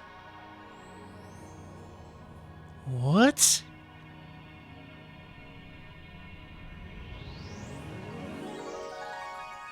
Have you heard of them? No.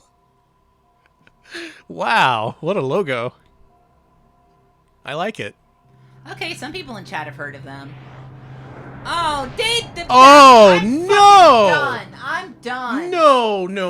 Sorry, no. I'm done. No. Oh, I know that logo. Anyone remember our Phoenix Game streams? Why would you get Why would you? Why would you get the creators of Ninja Bread Man to make a children's product? Do you hate children?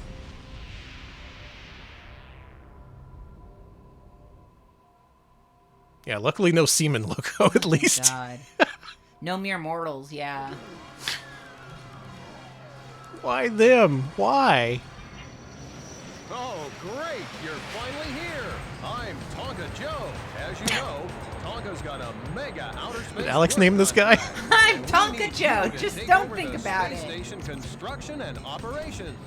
You'll be well equipped, that's for sure. To help you do your job, we've got some of the most powerful and rugged space vehicles this side of the solar system.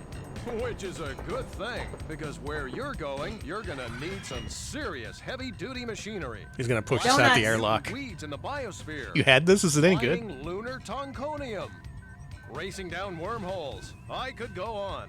All I can say is, it's a good thing we're equipped by Tonka. Oh. Space is a constant challenge. Good luck, buddy. Just gonna let that donut go. Yeah, don't worry about It's it. gonna ricochet off the walls for the next 50 years. Tonka Joe. I think Alex literally did name that guy. Joe. Simulation. What is there to simulate? Alright, sure. Tonka, for those unfamiliar, is a brand of young children's toys. Mm-hmm. They're, if I recall, they're made famously tough because kids are really... Yeah. I think I had a Tonka dump truck. To make the communications tower operable, you need to get in there and retrieve the satellite before the wormhole closes. Hey! Oh yeah, be sure to avoid space junk and rocks. Let's avoid the space junk and rocks. Got it. So quite a varied lineup they have here as we approach the end of the stream. They got games for kids. They got the retro revivals for the older folks. They got Frogger. Game show adaptations. I guess pretty much aiming for the family market, which would make sense for a toy company, but they just weren't successful. What the fuck am I doing here? I don't know. Thank you, Karma, for the 100 bits. Yeah, I am getting Buzz Lightyear 2022 vibes from Tonka Joe. Alright, there's a button... Really? Okay, there's a button to turn your ship right, but not one to turn it left. Am I missing something? Huh. Is the ship defective? And there's a button to engage your shields. You can't shoot, it looks like. You can take a lot of damage back to back, though.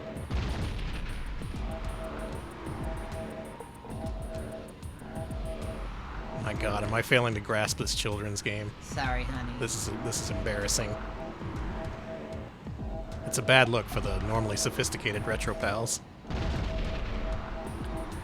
Do a half barrel roll. There you go, I'm doing it. Only in that direction.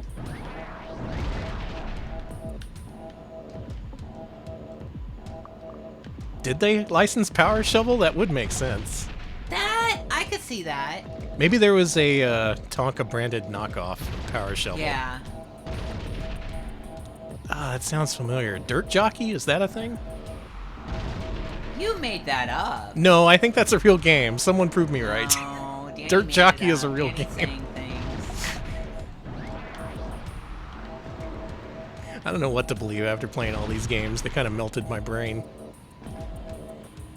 See, it is. It is, okay. Yeah. I did Okay, it. so it's real. A Dirt Jockey is real. People have played it. Okay. Yeah. Justice for Danny. But where is justice for Tonka Joe?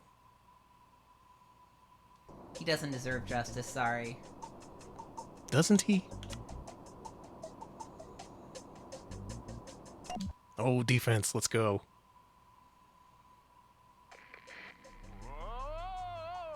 All right, listen up.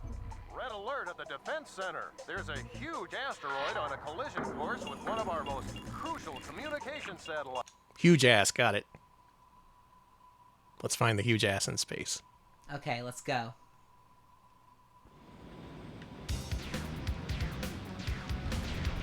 Well, Doing better. But there's less shit for you to crash into.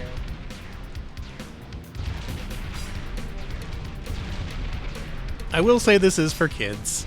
This is not meant for adult enjoyment. So adults may not get a lot of fun out of this.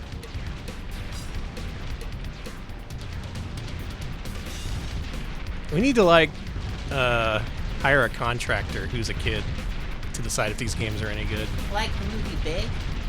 But we can't do a modern kid because they're all tainted with electronic devices. We need a Okay. kid from back in 1999 to tell us if this was cool. A modern kid would just be like, this isn't like on my iPhone. This isn't Gucci. You and your Gucci! Tonka Space Station. Way to go, Tonka. Way to go, Tonka Joe. The final release of 2000 for Hasbro Interactive is Wheel of Fortune 2nd Edition. Let's go. It's not Gucci. This isn't mascot horror. This isn't the Backrooms. Yeah, they'd be mad it's not Skibbity or whatever. I don't know what kids are watching now. I am so behind on YouTube. I just discovered the world of cats that attack the train sets. There's the German cats that attack model trains. There's that Japanese cat. Oh yeah. The places that attach little cameras to their model trains and they let cats go apeshit on them. Yeah, I love those. It's that's been my thing. So I'm very far behind all the trends. Vanna's back, and she's pissed. We'll get to our game in a second, but first we have There's also a contestant exam, putting this up to parity with the Jeopardy 2nd Edition. And there's behind the scenes. Let's talk to Vanna. Where is she, you think? Dressing room.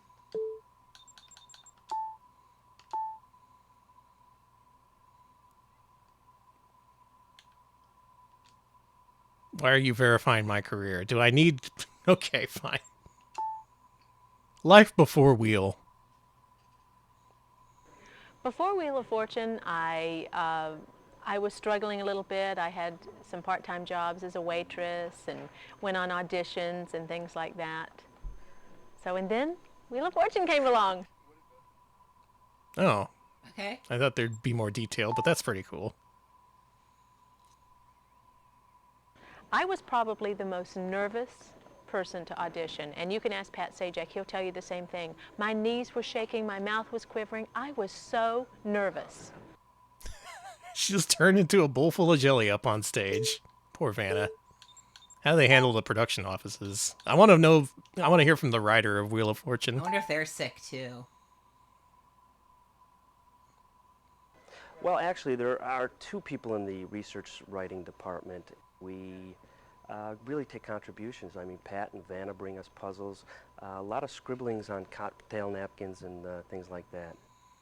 So, cocktail napkins. What kind of half-ass operation you got going here? You can't even use stationery? Give me a break. Yeah, denim alert. The first puzzle I ever wrote was Elvis Has Left the Building. I kind of think about that a lot.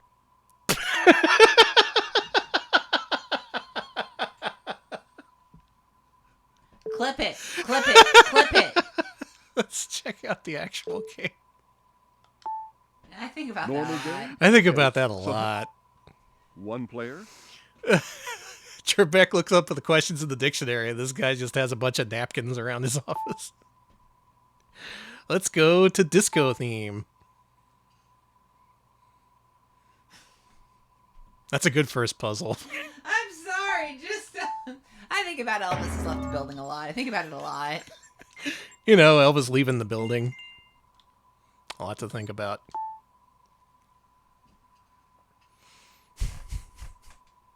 We got to go through and watch all these videos at some point. Picture Studios, it's America's game.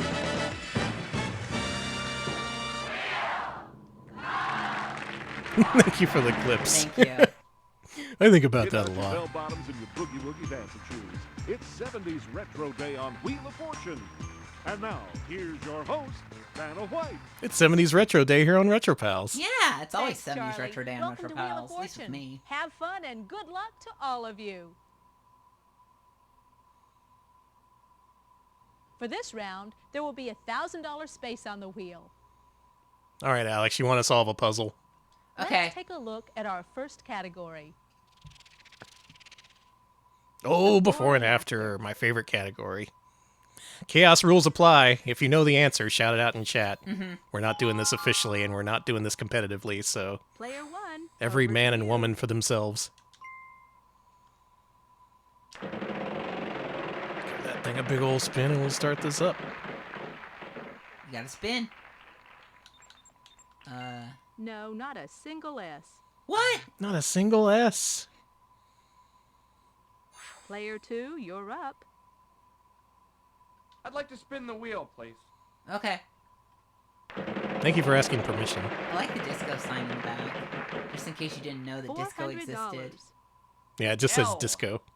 1L. Player two. The stream went on longer than I thought it would, but also I'm kind of enjoying these games. It's just nice to spend a few minutes with each of them. Give me a big one. Give me a big one. $700. R? I'd like an F, please, Vanna. Sorry, no Fs. F's in the chat for that guy. F. Player three, on to you. Let's give this baby a spin. Come on.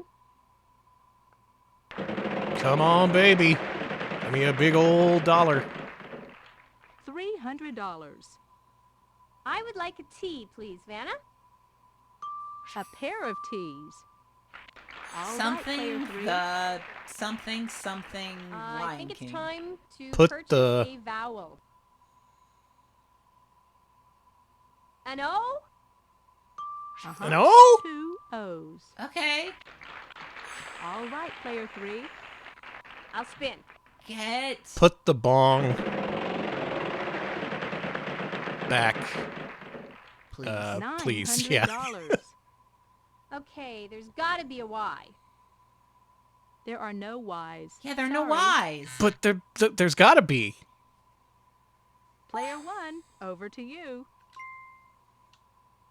I have no idea what this is.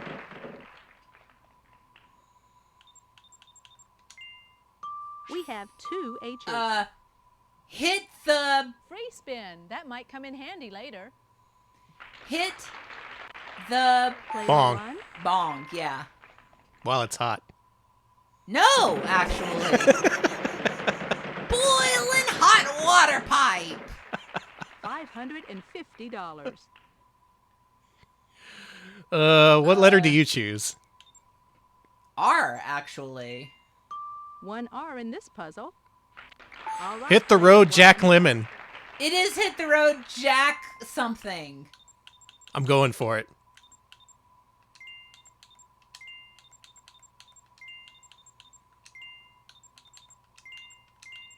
If I get this, I'm a genius.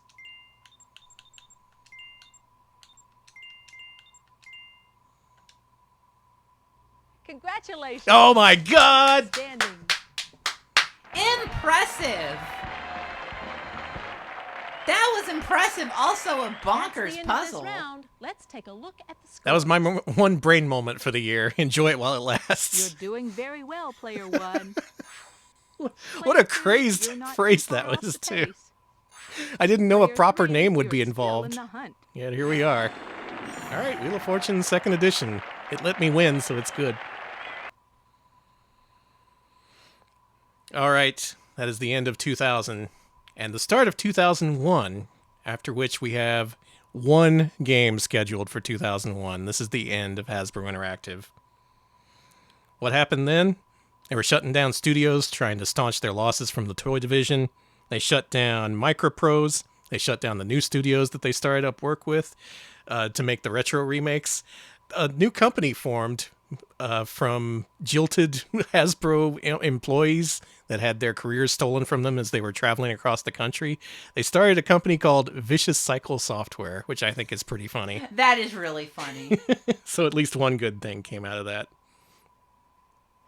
At this point, they were desperate. They had no choice. They had to sell off the Hasbro Interactive division. And who bought it? Who other than Infogrames? That's why they had NASCAR Heat. Infogrames bought Hasbro Interactive for a mere $100 million. That included all of their Atari assets, all the studios that they had built up, and all the in-progress works that were... That's crazy, because they were buying companies for like $300, $200 million. Mm-hmm. Infogrames did their part of the job by firing 1/3 of the remaining staff of Hasbro Interactive. Of course. And pushing out a few of the last few projects that were due to be published by Hasbro Interactive. And that was it. They eventually just folded everything up into the Infogrames brand and started off publishing things on their own. And infamously afterwards, all the Atari brands were scattered to the 7 corners of the wind, if that's a proper term of phrase. It's them. That sale to Infogrames is what caused the whole fracturing of the Atari brand and all the different licenses to happen. All because the one oil CEO couldn't save the company. It was a weird turn of events. These guys just making these modestly budget games, some of which were incredibly, incredibly popular, some of which were less so, but the popular ones more than made up for it.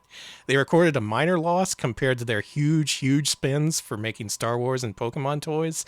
But in the end, it's Hasbro Interactive, the most promising part of the company, that had to pay the price and be totally shut down in the end. Ain't that some shit? It is. That is a story that has been told countless times in the video game industry, and this one pisses me off especially because it seems so promising. These games were so popular, and you could tell that they were made with okay budgets by talented people, but of course that could not stay. No, it couldn't. You had to sell them off to Infogrames, who gutted the company further and then went on with their own thing. We have a good 2003 quote from Tom Dusenberry. Or rather, Dusenberry. Alex, why don't you link to that archive.org link at the top of this? There's a good paper that was formerly published at MIT, but has gone missing, but is now on the Internet Archive, luckily. It sums up the whole story.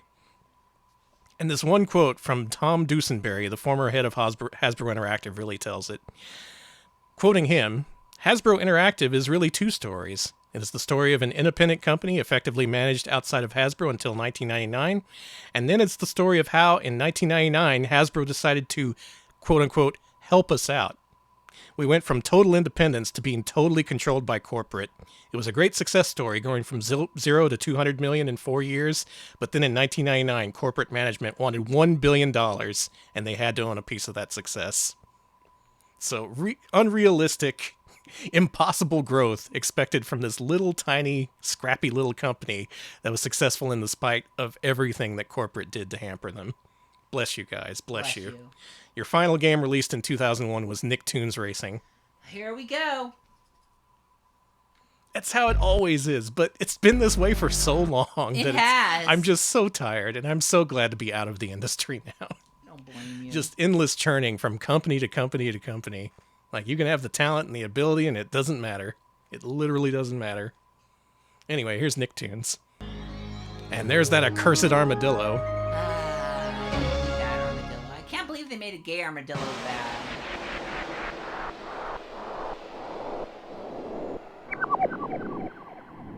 I just love that it was Infogrames at the end. That one stupid corporate song we played before stream. ended up informing what we streamed today.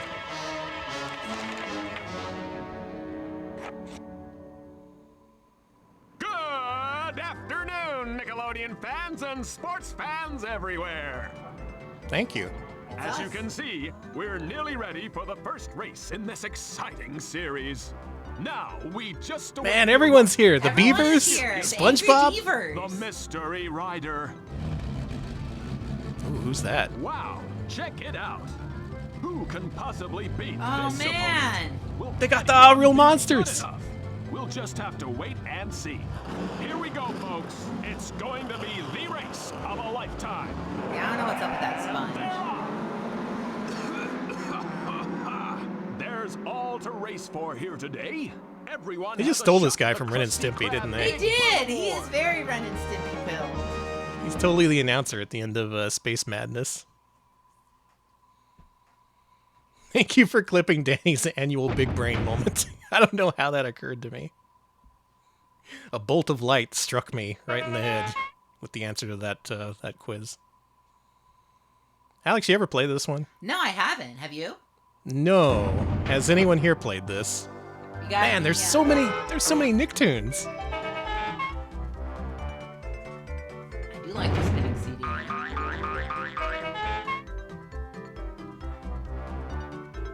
Is according to Ginger in this game? I don't think so. Okay. Let's see who's in here. We got Tommy Pickles. Angelica. We got Angelica. We got Hey Arnold's Arnold. And Helga from Hey Arnold. Got Eliza from Wild Thornberries. What's with her huge arms and proportions? What's going on there? Oh, Liza's not doing well. You got Darwin the monkey from the same show. Cat Dog. We have Cat Dog. Yeah. And the Beavers. They're not angry anymore. They Just the Beavers. they have anger. They went through anger management. This guy. Yeah, that And guy. his friend. Ickis, the famed star of Ah Real Monsters. Stimpy, one half of Ren and Stimpy. I guess you have to unlock Ren. Yeah. Who we playing? Cat Dog. It's been a while. All right, sure. Let's give Cat Dog their time in the limelight. And yeah, developed by Software Creations, Crazy. the makers of Plock. Of course, they were way bigger in the 16-bit and 8-bit eras, but this was their last hurrah, I suppose. Reptar Raceway. They released a new Rugrats game this week, you know? I heard about that. It's a side-scroller. Is it? Mhm. Go! Do I have analog? Yes. This looks like a competent kart racer. Looks okay. Yeah, this looks fine. You can hop. Can you skid? Yeah, you can skid. That's good. Oh, it's a Crash Team Racing like. I see.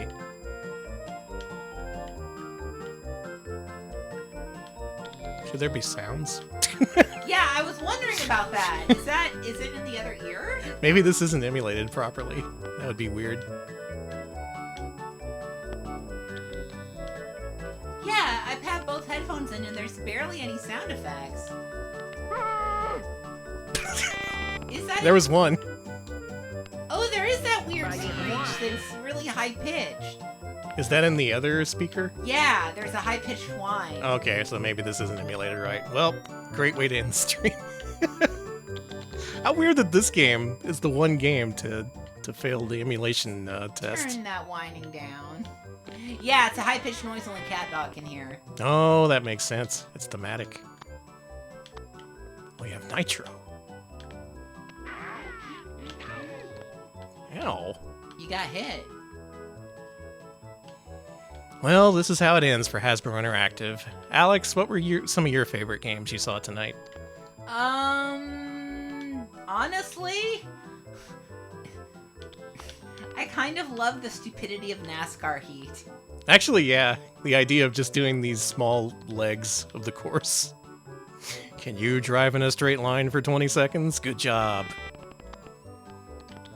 I'm still thinking about Galaga. That did so many different genres. Wild. And I'm interested to see more of that. Of course, I also like Family Feud. That was good, but that's a too. classic. I like all of the effort and interviews in the game show games. Yeah, especially the second editions of Jeopardy and Wheel of Fortune. Oh yeah, and Breakout and its bizarre story. Yeah, we gotta play more Breakout for sure. But that is the sad, sad story of Hasbro Interactive, a company that, by all means, they should have succeeded. But the toy side of the company decided to spend $1 billion, and they had to pay for it. Damn, Pre! Damn, Pre. Let's race a lap of this and then call Okay. it. I had fun. These games are neat to go back to. And I really like the Monopoly version for whatever reason. Just seeing the dilapidated ruins of whatever thing you're about to buy. You're a literal slumlord in that game. Those are slums. Yeah, it's not good looking.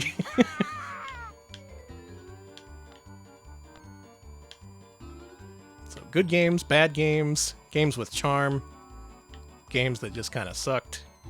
Hasbro Interactive had it all, and then they lost it overnight. Sorry, guys. The story is so sad, but isn't it just a story of the industry? Yeah. It's just It's hard to get too mad at this in particular because it's happened so many times, but also, man, these guys, they should have succeeded.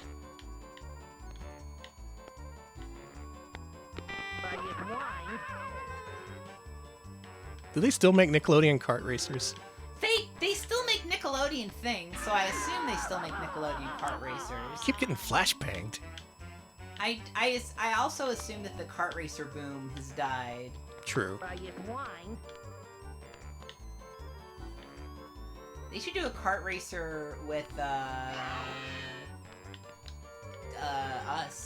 And Yeah? it should be in Austin, and you should just be constantly stuck in traffic. All right, you have to drive to the next racetrack, so get ready to be stuck in traffic. Should have known better than to drive there at 5 in the afternoon. God. Well, Cat Dog decided to just veer into a wall. That's I fine. didn't control that, but that's good.